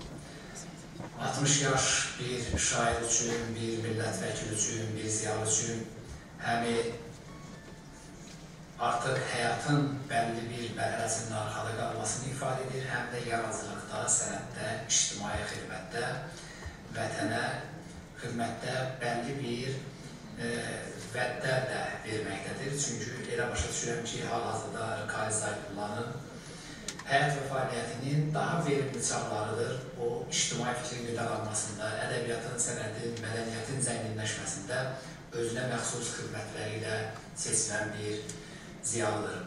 Azərbaycanda Tatar ədəbiyyatını, Tatar klassiklərini sevdikləri oxuduqları kimi çağdaş Tatar şairlərini, yazılarını da əlbəttə sevirlər, oxurlar. Tatar ədəbiyyatının, mədəniyyətinin, sənətinin Azərbaycanda yaygınlaşmasında özünə məxsus xidmətlər göstərməkdədirlər. Biz deyə bilərəm ki, Kazanlıları jurnalının 100 illik yubileyi münasibəti ilə Kazanlıları jurnalının keçmiş redaktorlarının və indiki redaktorunun timsalında onların yaradıcılıq örnəklərini Azərbaycan ordusuna yenidən təqdim etməyə hazırlaşırıq. Geniş planda və hesab edirəm ki, bu da bir qardaş töhbəsi olacaq. Ayrıca mən təqdim edirəm ki, hörmətli yubilyarımız Rıkai Zaydullahın ayrıca bir kitabını Azərbaycanda nəşr edək. Bunun üçün siz onun yaradıcılığından örnəkləri bizə təqdim etsəniz yetərli olacaqdır. Bir daha hörmətli yubilyarımızı təbrik edir, ən xoş arzularınızı getirirəm. Azərbaycandan Tatarstana salam olsun.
Türlü milli sinirmetlerimiz hazırlandı. Samavarlar kaynap çıktı. Alan siz ne kadar?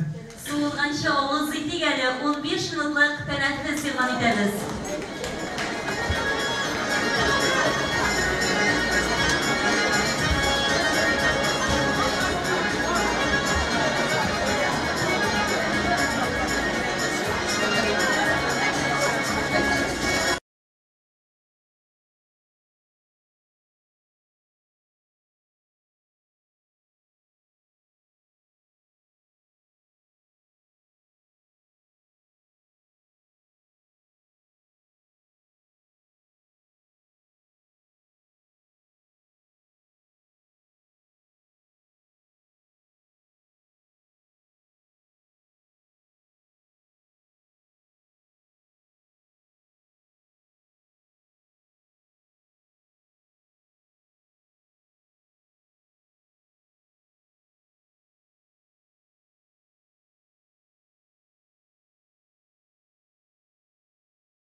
яшьлек юбилей кичәсен дәвам итәбез. Ркаил Зәйдулла дигәндә безне күз алдына лирик шагыйрь белән бер рәттән туры сүзле, үткен каләмле публицист килеп баса. Каләмдәше шагыйрә Илсия Ихсанова аның көчле юлы тарихка, үзеннән алдагыларга мөрәҗәгать итү, Мөхәммәдияларга, Кулгалиләргә кайту дип искәртә. Прозада ул исә үзен бигрәк тә тарихи милли хикәяләр остасы итеп танытты. Тарихи хикәяләрендә тасвирлана торган вакыйгалар шул дәвернең мохите, тормыш көнкүреше чын барлык булып күз алдына килә дә баса. 10-18 гасырларда яшәгән, милләтебезнең таҗы булган улуг шәхесләребез турында кыска хикәяләр туплаган Татар таҗы дигән китабыбыз да тора. Шын шигырияткә Невичиләр бер кайчан да битараф булмады. Безнең Татнефть оешмасының әдәбиятка, сәнгатькә булган игътибары инде безнең барыбызга да күптәннән билгеле. Нефть табу сату белән чикләнмичә, шушы табыш хисабына алар татар шәхесләренең иҗатын исән мәңгеләштерүгә, үстерүгә зур өлеш кертәләр, китапларын бастырып чыгаралар. Безнең татар нефтчеләре Ркаил аганы аеруча хөрмәт итә, шигъриятен ярата.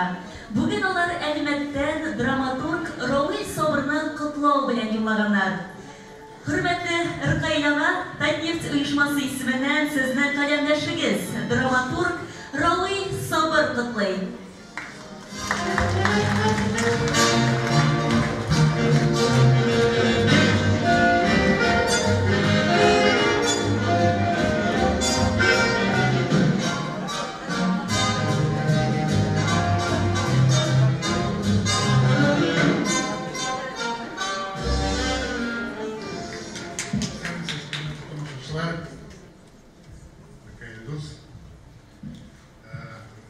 Бүгін бұл кешке келгеште меңа сен бірінші болып қатылысың деген ғайын.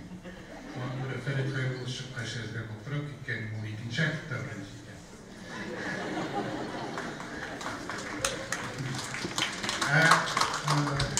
Жетпей кірейткенде Татнефть компаниясы әлбәтте бүгінгі зор вақиғадан шеттеп ала алмайды. Çünkü Mesela de siz bilesiniz de Tatneftь kampanyası bu Tatar halkının milli medeni içtimai turuşunda bulunan Tatar halkının milli medeniyetin üstürüge Tataristan'da yaşayan başka halklarının tarihini öğrendiğe, adetlerini saklauğa bağışlanan bir көп мероприятиелерге yardım etip kiler.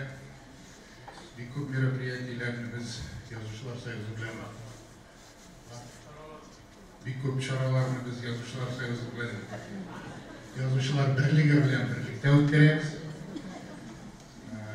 Mine Yazıcılar Sayısı'nın Rkayil Zeytullah jitekliği başlagandan soň bu aktivlikte artıp gitti. Ruhiyat neşriyatı yıl sayın kitaplar çıkarıp kile. Siz bilesiz indi Karakuz Festivali ötkerle Tatneftь tarafından Jaz Festivali, Sondugaş Soyrar İlim Festivali, Tatar Jırı Festivali, İdil, Tatar Başkırt Festivali hem başkalar. Hem Naşuşa ki kırılı şenlikte edem balasına bildiğinde yazgına yolda gerek. Şu işler Orgaş, Ezrek yol itesi kilgeç, Rkayil Efendimiz vakti bilen, 4 yıldızlı yanı sanatoriyine yola girecek.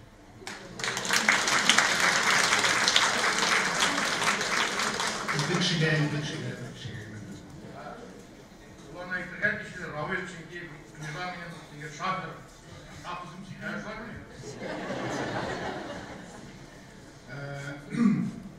Tağım bir bilek var. Yani bu kandıkla Rkayil Zeydullah'a tapşırganda benim etkisiyle Rkayil Sinan'a aşık para iddiyalı. Onun içinde akşa yok elbette. Ama akşa durda da bugün var. Aşık para diyetten кыссасы бар. Мен айтып өттім де менің сәлімдашты, мен аның тойында шафер болған кіші. Бөлек тапшырыға керек дейін, шахид. Бөлек тапшырыға керек дейінді, ижат кішісі болға шыншектір, қамет білән, тойда ақша тапшыру мәзәк дейінді.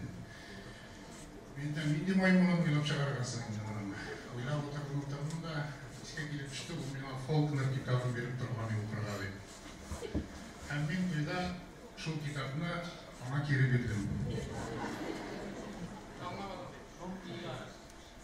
Аның ішінде бөлек бар, ақша бар. Менің де өзімше аңлаттым енді иносказательно татарша екенде. Ашып барарсың, мақтарып барарсың деген болдым. Бұланы аңла бітірмеген енді. Ойлайын да шуннан бір еллап өттім екен, көбірек уақыт өттім екен, жаңадан Фолкнер турында сөз кетті біздің. Мен айтам, сен Фолкнерді ақтарып барадыңызмы? Жоқ дейік. Бетермін нешегенді бейсен айтты бейт ақтарып барады беттім. Анда үйден сен тойға білек солған емет ақша деймін.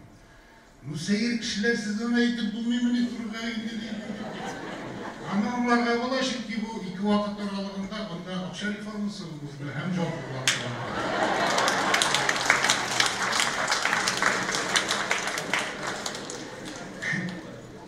Ondan sonra Allah'a demekten Beşiktaş dilimin de birinci silerken ödüllenip gelin kişi. Provinsiyeden geliş, Arsa gidiyor.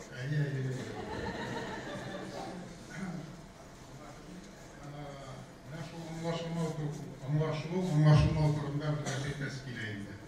Aslında Erkayıl Zeydullah men aytkan edi, sen sabır bir bitirmeysin şol şehriyette sıyraq yüzesін sen деген. Қиссасы аның мындай. Erkayıl Zeydullah'ına үйленмек, енді башқалар да үйленді. Мен де үйлендім. Хатын бәбекеті дүнияда токсикоз деген ауру бар екен. Хатынға бір істей алмай, врач айтты, ну, орманда көбірек өлейді тігізбейді.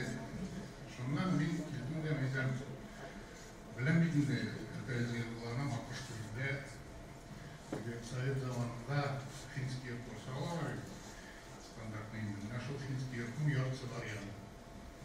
Айтам, конечно, шул дихал, шунда яшап тұрсақ ярымаз еді.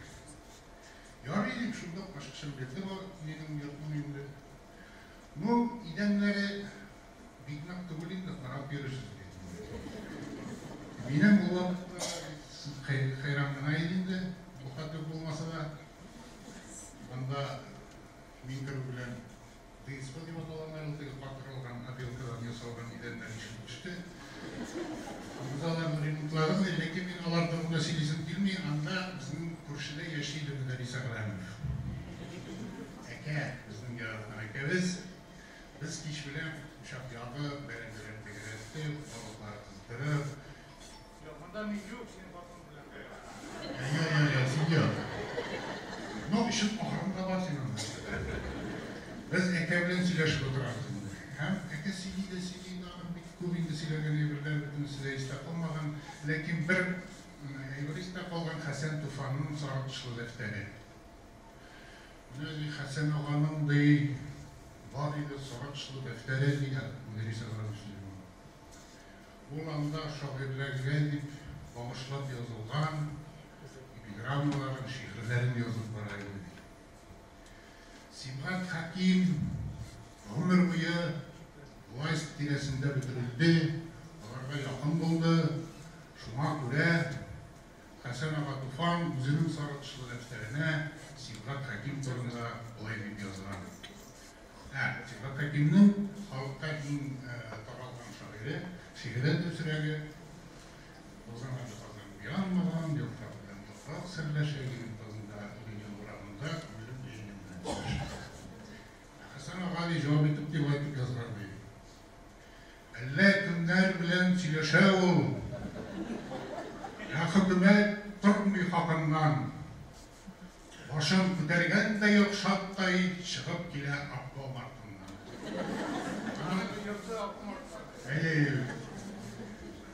Әмин дейді Мұдарис Ағрамов сөйлейді. Әмин, бұл вақытта ол 70-ші жылдарда ол империяларының бірсіден өңгілік түгел. Алар барысына таралаша, кыпайсыз да мәңгілік түгілдік бүтін жерлі қыштап жүрейдім. Шоған көре мінім ялғаншы деген дұрымдар алды дейді. Хасан ағали сорықшыл дәптерге yazıp қиған дейді. Olmağız müderriske, kimdeniz müderriske, müderrisinin var yolganı şınar eli birdiriske.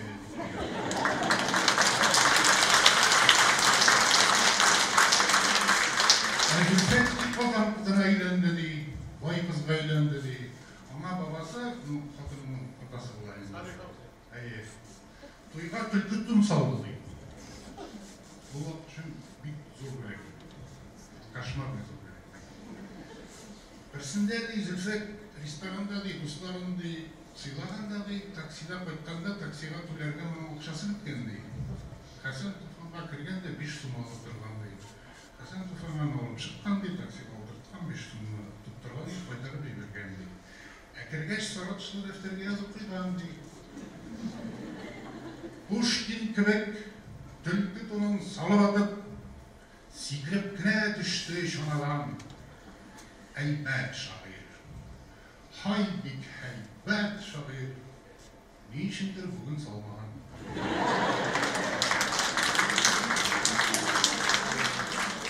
Bir bu vakitte Tatarstan işlerinde işleyim Dikarbistov iktidar 8.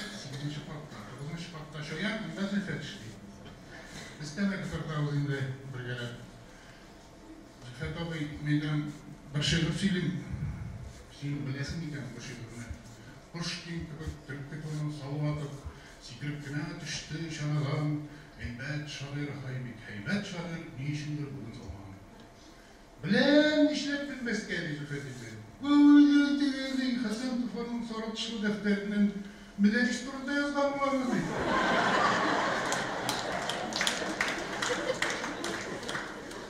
Hazır ben yılga kelgimde benzer olarak hikayet kıygan bolğandan birinde mine şuşularına kızık etip söylep oturam ama. Bilmeyinde elle olaydı. Yedinçiden bilenme yılmaya koyduğunda mine şu vakitte alaydı. Mine de sağlıklı seni şehriyatta soyrak izlesin. Şu an göre sen bu situasyanın bütün kızığın ahırına kadar anlatıp bitirmişsin. Hasan Ağa Tufan'ın bir sorutuşlu defterinde yok. Bunlar bütün sizlerde de resminizi yazılan şeyler.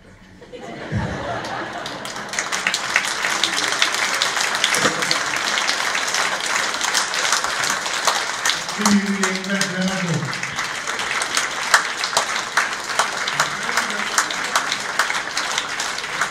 Kırkayı Zeydullah Tatar tiyatrolarının repertuarın tarihi eserler bile bayıtkan dramaturg ki bizimde olda eğitken idik. Bu sınırlı yıllarda ayrıca Tufan Minnulin ismindeki Tüben Kama Tatar Devlet Tiyatro bile büyük aktif hizmetleşlik alıp var. Әлеге театрда юбилярыбыз 3 yıl әдәби бүлек җитәкчесе булып эшли, репертуар тупларга ярдәм итә һәм театрыбыз өчен түгел, әбәди милләтебез өчен зур әһәмияткә ия булган әсәрен яза. Білуімізше bütün dünyaya tanılған büyük Kırgız yazıcısı Şıngiz Aytmatov'un annesi Tatar milletinin Nagime Hanım tumuşı bilen Kukmara rayonu Meşkere oğlundan bular. Tatar canlı hanım bulğanğa göredir indi o Şıngiz'ni kichkine şaqtan o Tatarşa bişik kilep, Tatarşa ekiyetler silep üstire. Şuna göre de Şıngiz indi kichkineden o Tatar medeniyetine, Tatar tiline mehabbetli bulup ise. Millettəşimiz Nəğimə xanım Aytmatova yazmışına yaşayanı bağışlab, Rıqayn Əfəndi Nəğimə isimli piyası yaza, həm əsər Tübən Kama teatrında qoyula. Hazır səhnəgə əligi kollektivni hamanın sənğət җитәкчесе Rüstəm Ғалиевны çağırabız. Rəqim etdik səhnəgə.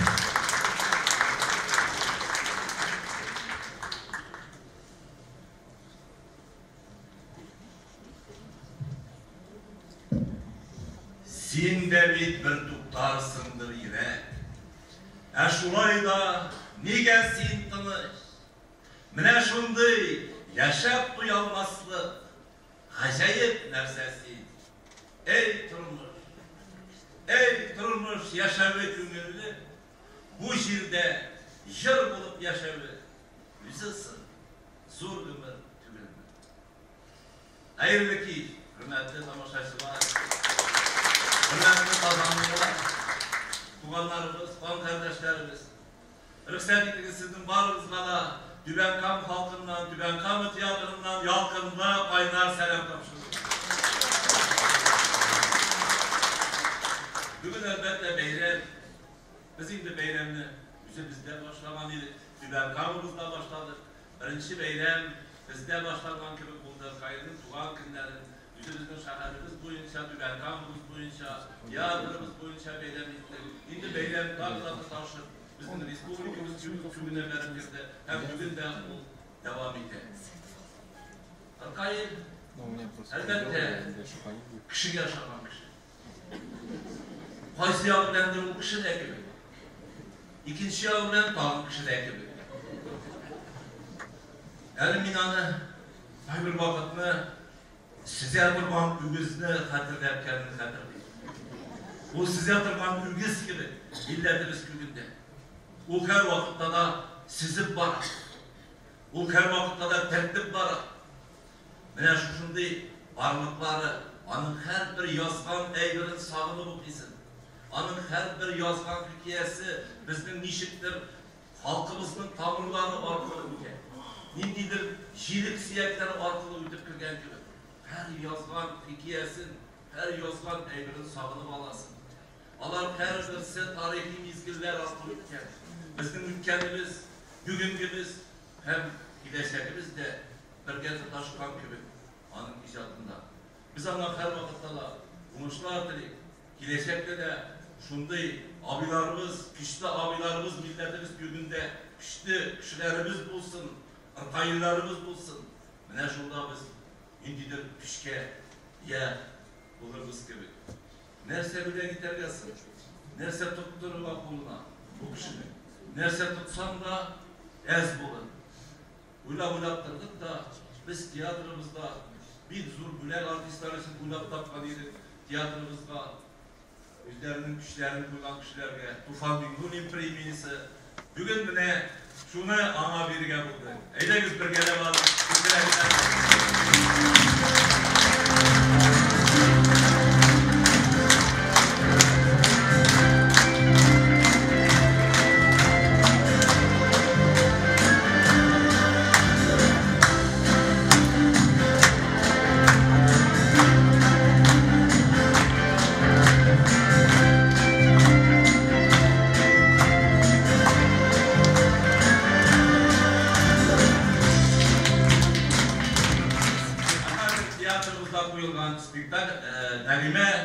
Spektaklinden üzüp para öderiz.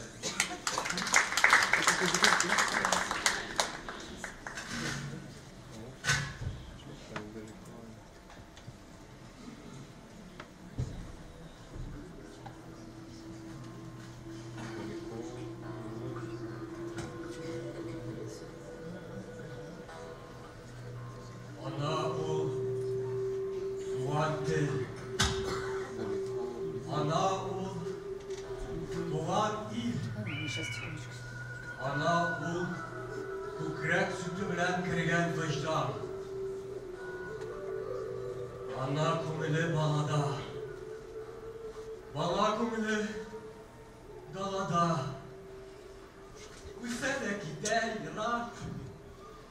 Yırakta nerse taba.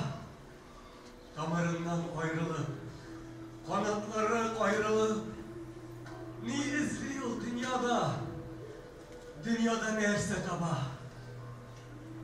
damarı koya kala, yolu koya yuvala, damarı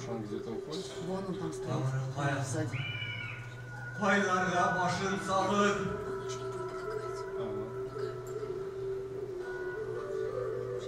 либо они в воде живут, спрятаны. Minem şiirim. Bu şiir minem birinci avaz salgan işitti. Şu şiirde min muhabbetim nuşattı. Şu şiirde minem balalarım doğmuştu.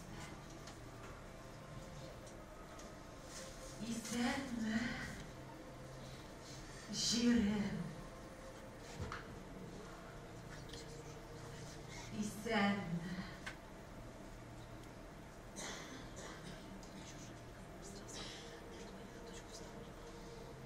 Sen mi? Nagime?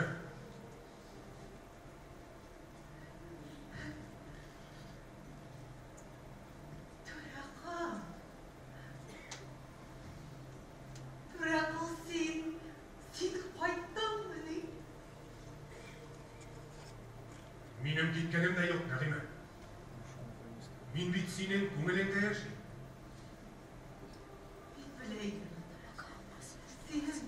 Senin kaydadır yakında iklenimi ben bileydim. Bana da giderge vakit şimdi. Ömür uzda da gitti. Siz mi de kaldın? Bırakal. İşlesin mi? Emin. Min şankız. Oğlumuz namında parçalayıp söz birdim bana. Ya ol kayda Nagime? Şankız. Ozanda.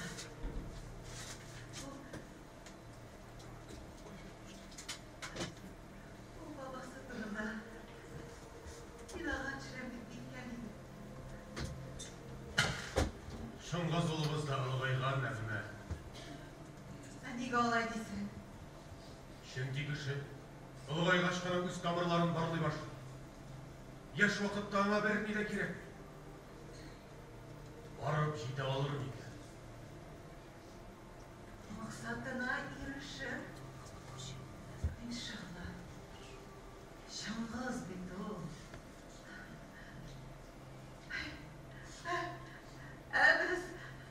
Biz bilesimiz senin bilen mine hazır hayda basıp durarız. Білем Нәғиме. Әтейінің олма бақшасы еді бит мұнда. Абдулвалиевлар бақшасы. Міне мұнда шыршылар. Оларны қылмақ шырнап алған.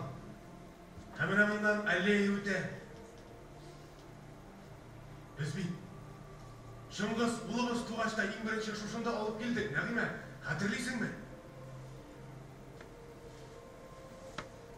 Шу? Нәрсе ол, Нәғиме? Кім ол? Буре. Буре? Буре. Korkma. Sina deni ol. Hazır kinde de barak. Bure. Hatırlıyorsunmu? Bana şartta sen bizge gül bir eşkiyatçılık turgan. Akmurı turgan. Bırın zamanda yaşayan bulgandı bir patşa. Bu patşanın bek şiber bir hatını bulgan iken. Onlar bir gerçi dört yıla üstlerine iken. Mine şulay bəxtligine yaşap yatkanda patşanın iline iki başlı büyük ile kırgan iken. Patşa bana karşı çıkan. Küşler digiz bulmağanlıkta bu şekilgen. Bu esirlikке düşken iken. Günlerden bir günde patşanın hatını balalarını alıp mağaraya gidip getirgen iken. Çünkü diyor günde şuşu. İlek üzerine balalar şüphidirgan bulgan iken. O şuşu balalardan üzerine yemi güne. Diyorlar üstüreyken. Patşanın zorluğu Buygaçlı mulakesinin ruhsatın sonra edisini izlerge gitken.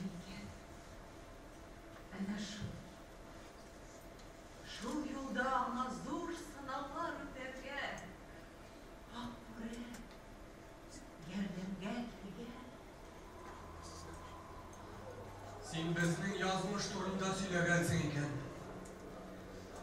Мин аны еллар үткәч кенә аңладым. Суларның тын агышы,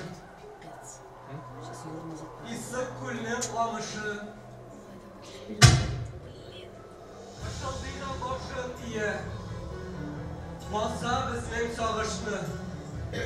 Бәхетле булыйк дидек, бәхетле булыйк дидек. Ялан аяк китеп барды, күңелләребез китте. Все, Юру убираем вообще полностью. Аю только остается. İşlemiyor yol kurtla, dalada yapayalnız. Önüm, şarasın dibasan. Şahlar badırsın adam balasına.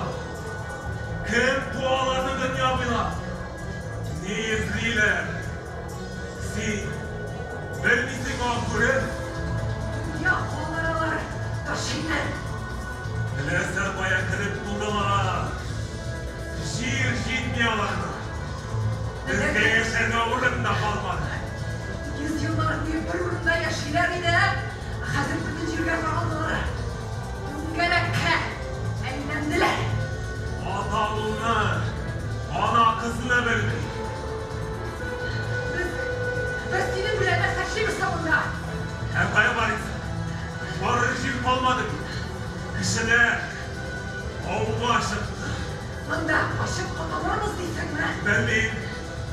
Kişiler bir-birsin oğlu. Balardan yırak gerge kirek.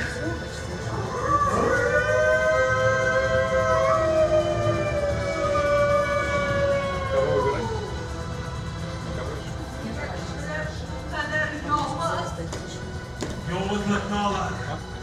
Yapsalat zima.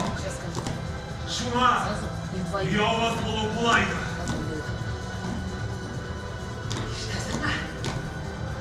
Kişiler kime?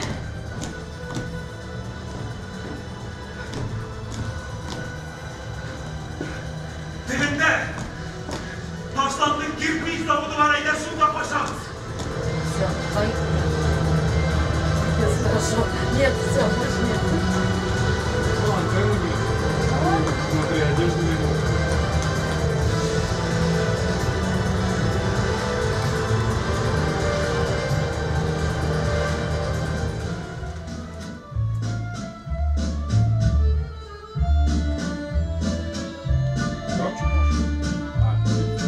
Все уже.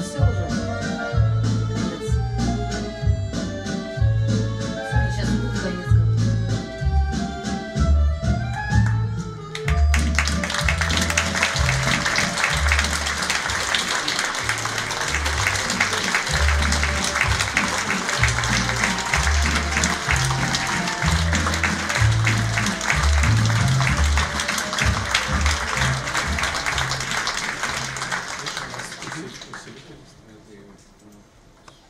Karangıda yorulgan, onların urgan türdü. Bu tüm zamanda nik yumuşak dövüldü. Karашым сынды тарлыкта, күрмәгәнне күрдем, тәңрем. Бу җәһаләттә ник шикшел акыл йөрде.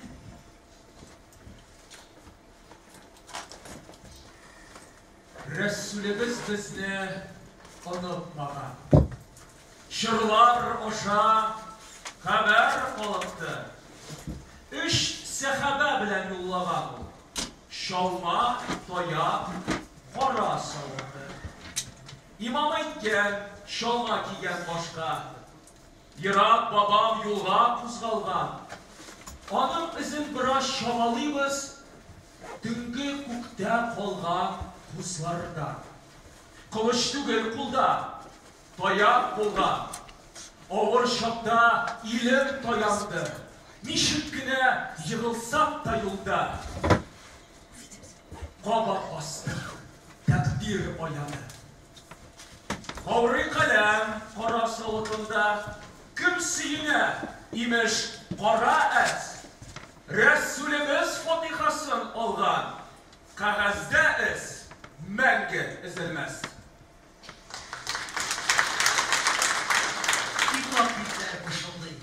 Endeşe tınlay bilsen, yüzümde yaşayam ama. Siz isendi, siz ise. Kitap bitindeki bunlar, bu yaşayılmez asker. Safları tügel, tutaştım, mengege üzülmezler. Kitap bitlerini aktaran, şıgıda saksı jili, gasırlarını aykap kayta, kıyılar kitap günü. Tarihinin ılı yılından mehrum bulup kalsak da, Tatarının türünde kitap durgan diler her şartta. Kitap bitleri bışıldı. Kimnin serem yollamı? Munda dala sabırladı, ülgen uranlar şamı. Kitap bitleri bışıldı. Anlay bilsenin deşe, yüzümle yaşayam ama. Ul yılan, behilleşe. Sıdatmazdır, sürülmezdir güngel. Türler davul balkıp yanar da, acak tügel. Tukay kanağa, Tatar kanağa tamırda. Bu başlardan barsı ütkendir şer. Davul bulup kup mi yav kilgen, tuzan kungan taşlar süli başlay. Ya jingilgen Tatar, ya jingen. Bu dünyaya yaralgandan birli yazmış bizne az mı kıynadı. Bilezikni buğav kızsa kızdı, yuğaltmadık emme imanını. Her gasırının ata şeytanı var. Urlandılar kaybır ümitler. Biz barbar, dirilmişe kaldık. Tatar bulup kaldık, yigitler.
ошында Башкортостанда һеҙҙең проза китабығыҙ башҡорт телендә донъя күрҙе. Һәм һеҙ осрашыуға килер алдынан Өфөлә шундай матур һүҙҙәр йөрөнө. Беҙҙең менән Өфөгә осрашыуға татарҙарҙың ҙур яғылсыһы килә икән тип. Мин ул ваҡытта яңы университетты тамамлаған белгес осрашыуға килгәйнем. Бик ҡыҙыҡ булды, халыҡ күп булды һәм һеҙгә һорауҙар бирҙеләр. Исемегеҙ ҙә һеҙҙең ябай булмаған тип. Хәтерҙә ҡалдырыу ла еңел түгел тип әйтәләр. Һәм һеҙ шундай икәнегеҙ хәтерҙә араҡа ил тип иҫтә ҡалдырһағыҙ, онотмаҫағыҙ тип. Һеҙҙең прозағыҙҙы сыҡҡандан һуң, аҙаҡ инде шиғырҙарығыҙҙы уҡығандан һуң, үлеп яратты тигән драмағыҙҙы күргәндән һуң, һеҙгә хөрмәтем бермә-бер артты һәм һеҙҙең ижадығыҙҙы, шәхсегеҙҙе юғары баһалаған кешеләр Башҡортостанда бик күп. Һеҙ миллилек менән, киң эрудициялы шәхес булыуығыҙ менән, ғәҙел булыуығыҙ менән хөрмәткә лайыҡһығыҙ һәм һеҙ ысын ижадсы. Һеҙҙең шундай шиғырығыҙ бар, шын шиғырға әүерле шағир тигән. Арзанайды һүҙҙәр, гүйә томан, гүйә рәшә, гүйә күләгә. Ысын шағир Туҡайҙағы күк, тишек күккә менән түләнә тигән шиғри юлдарығыҙ бар. Һеҙгә икәнлек һаулыҡ теләйбеҙ. Халҡығыҙҙың бәхетенә тыуған ижадсыға оҙон-оҙон йылдар бәхеткә төрөнөп йәшәргә яратам. Юбилейығыҙ. 21-нче ғасырда татар шиғриәтенең данлы юлын ҡаршы итеүселәренә, дауам итеүселәренә ҡаршы алырбыҙ. Алар безнең шиғриәт мәйданында ат уйнатыусы шағирҙәребеҙ Лилия Ғибадуллина белән Рүзәл Мөхәммәтша.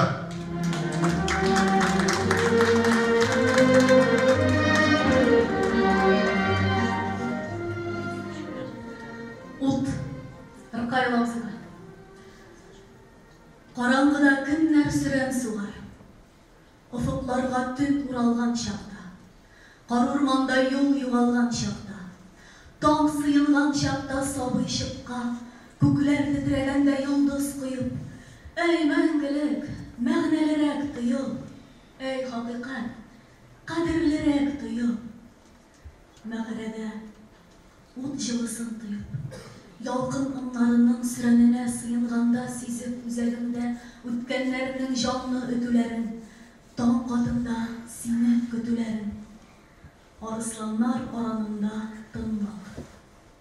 Тынлыҡ йырып үргә үтүләрен. Җиргә шәшрәп йондоз ҡойолғанда, арҡадашлар көчле тойолғанда, төйөлгәндә буғазына басып шырлар буйы буып килгән ярсу, алмаҡайлап ваҡыт абынғанда, офоҡларының шиге табылғанда, шыр ярасын, төн ҡарасын кишеп, җирҙә йәшей, илдә йәшей кеше. Сүзе барда үзе барын белеп, мең терелеп, меңдә бер ҡат үлеп, йөрәк утын шыра-шыра бүлеп, мәғәрәҙә янар ушаҡ булып, йәшей кеше. Кеше ялҡын ише. Сулуына ҡабып сүз ташҡыны үткәннәрҙән, үткелләрҙән урлый. Нәүрүз җиле сыман җилбәгә ул, ҡамыт кимәс толпарларҙай ҡырғый. Таң алдынан сайрар сандуғашының моңо булып солоҡ-солоҡ килә. Төн ҡанасын кишәр шаҡта җирсеп, шул йылға сыйынасы килә. Ваҡыт тынар, шыр күшәре сынар, арысландар йөрөр сыңар-сыңар. Уяулығың сыңар ҡара төн. Төнгө сунар бара, төнгө сунар. Күк ҡалтырап, йондоз ҡоятыр. Таң сызылыр, көн яҡтысы тулыр. Аранында арҡадашлар барда төнлө ярып сүрән салсаң булыр. Әй мәңгелек, мәғнәлерәк тойол. Әй хаҡиҡәт, ҡәҙерлерәк тойол. Ҡәдер булып сүзләренә ҡойол, хәтер булып эзләренә уйыл. Таң тулыша әнә сабый шыҡта. Шыр талшыҡҡан инде, җир талшыҡҡан. Арысландар аранында тынлыҡ. Арысландар димәк, ауға чыҡҡан.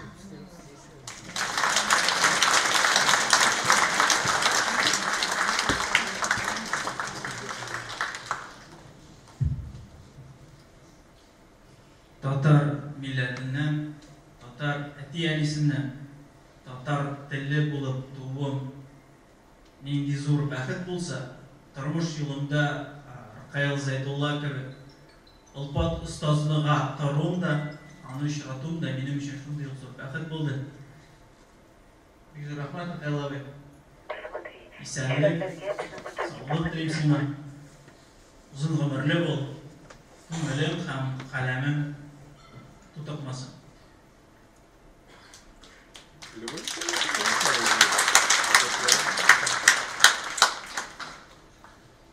Урыс кышын озатабыз. Ул әле килер тама.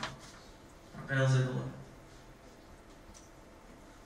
Безнең гөлләр чәчәк атар җирдә озакламый җилләр тик узышар. Кырау сукты, тун йөгерде инде. Алда зәһәр, озын урыс кышы. Меңәр ел нур сибәр дигән кояш төшеп кунды тарих чүплегенә. Тавыш бетте. Тик телсезләнмәдек. Бугазлардан салкын үптегеле. Мәйданнардан игә таралганда янды йөрәк чырак кисәведәй чилеп эшлеп булса да нигә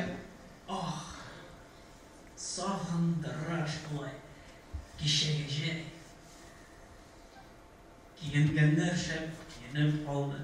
Башта кеш бүрге һәм үз купшы алар җиңел кичәр, ә без шәрә, алда зәһәр, озын урыс кышы.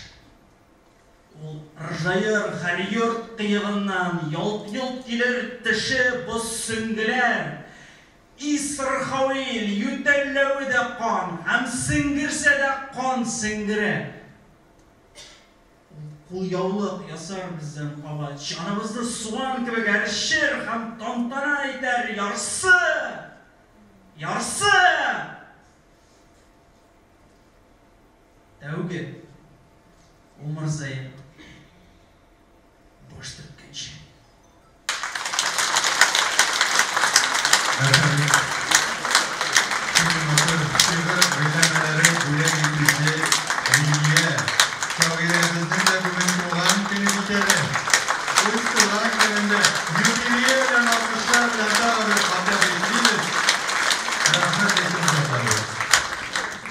Шагыйрьне кытларга Чувашиядә урнашкан 350 еллык тарихы булган Чишкан авылы якташлары да килде. Заманында Фәрит Гыйбаддинов оештырган Нишәр ансамблен татар дөньясында ишетмәгән кеше юктыр. Әнә алар сәхнә артында түземсезләнеп, биргә чыгарга дип дулкынланып басып тора. Хөрмәтле кунаклар, рәхим итегез сәхнәбез түренә.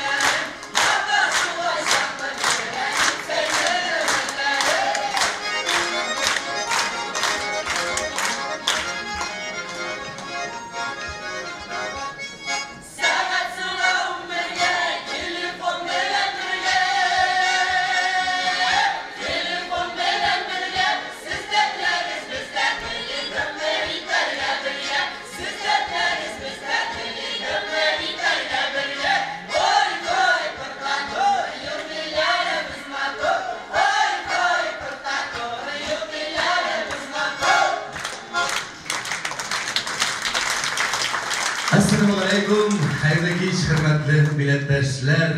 40 bin tatары bulgan, yalkınlı, kıyaşlı Çuvaşistan Respublikasından sizlerge kaynar selam.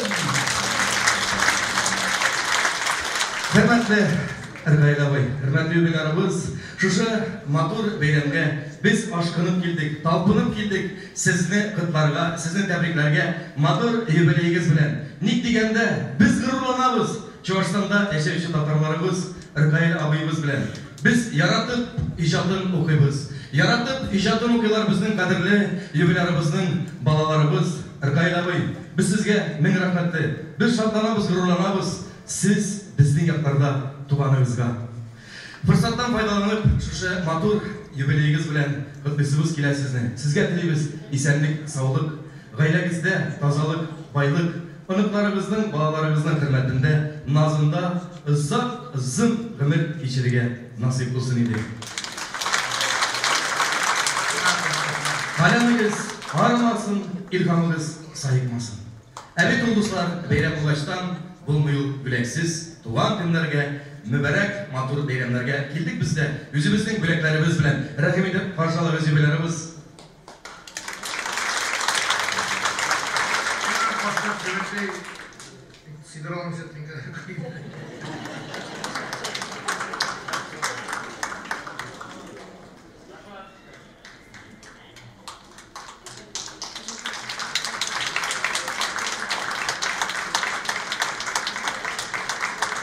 Мәрхүм Фәрит абый әйтә, мишәрләр бейгәндә паталаклар сиркелеп тора ди. Әйдәгез әле, без дә берәрне күндереп җибәрик.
Кылгалилер, кытыклар, Сәйф Сарыялар яткәре килеп ирешкән. Аларның иҗатын исә Габдулла Тукайбыз яңа үрләргә күтәргән.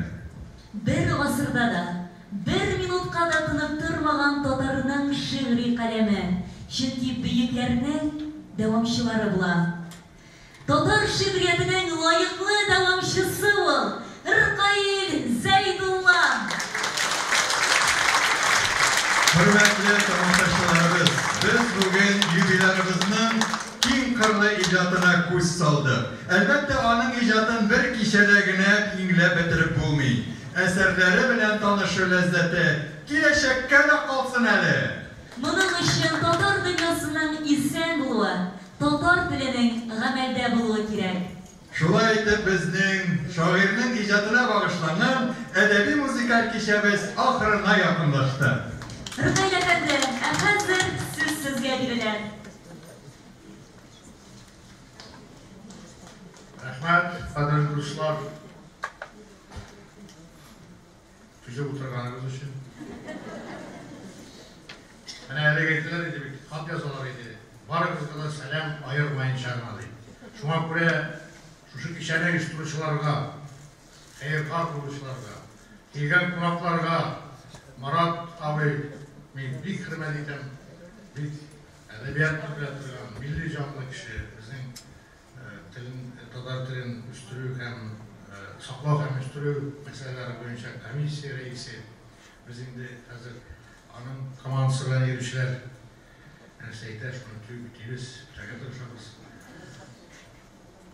Hem sizge, hürmetli tamaşaçılar, okuyucular, en zor rahmetim, çünkü okuyucusu olmasa, tamaşaçısı olmasa, yazıcı ol bütünde tügül, hem keresince. Okuyucu, tamaşaçı o yazıcının aktırdaşı, yani sağıftırı. Rahmet sizge. Hazırda şiir bilen uşak kişini tegellerge eser ettiyiz. Bu şiirini Mena Yusuf Eminov uğurlamıştı. Ulanı bir yaratayken şu şiirini. Hatta bir yol var, şunu siz ihtimal edersiniz. Anı tınlamışa olma için ki atma boyu kendine buna artapkır reklama bir doğru şey. Narat isyan kayı işinde bugün. Tün kımşana tuşta izlep ışık urun. Terezemi vatıp sikerirmen tebek. Kinge yedirirmen tanga kırmez burun. Yamak tarılgan buraznana istimiz. Ürelle de bu tün terezeme şirte. Mında otururga indi bir son boy. Kinge kusarga hali artık irde. İşte birlep yanak kayın pülenleri. Hanga kadar bizge şu kadar da yırak. Min uşakka karap ıyıganda tıttın. Jır eğlenip kaytır ormanlarını uğrap. Tanış tügül kışlar ışağlardır anda. Karlar sirpiledir kanat ışlarından. Bitirirlerdir jilde salkın tonun birkip. Mehrim hikmettinni temri akkırından. Kışıp alam inip kısıp ut şevlesi. Duymaz kızlar sıman civermez ketri. Terfiklerim işken tünnen digit sarkayı. Belki görev idi. Belki işittir mi? Işık urun izlep, tün kımşana kışta, dirlep yanan işte, kayın pülenleri. Bilem, işte, vakt yıldızlar ıskıy, şuna hasta, şeyinin aksın pülenleri. Kavuşturup iyilik gük gümbezi bilen, bağanalay gülep, küterilep tütün. Min ervahlar bilen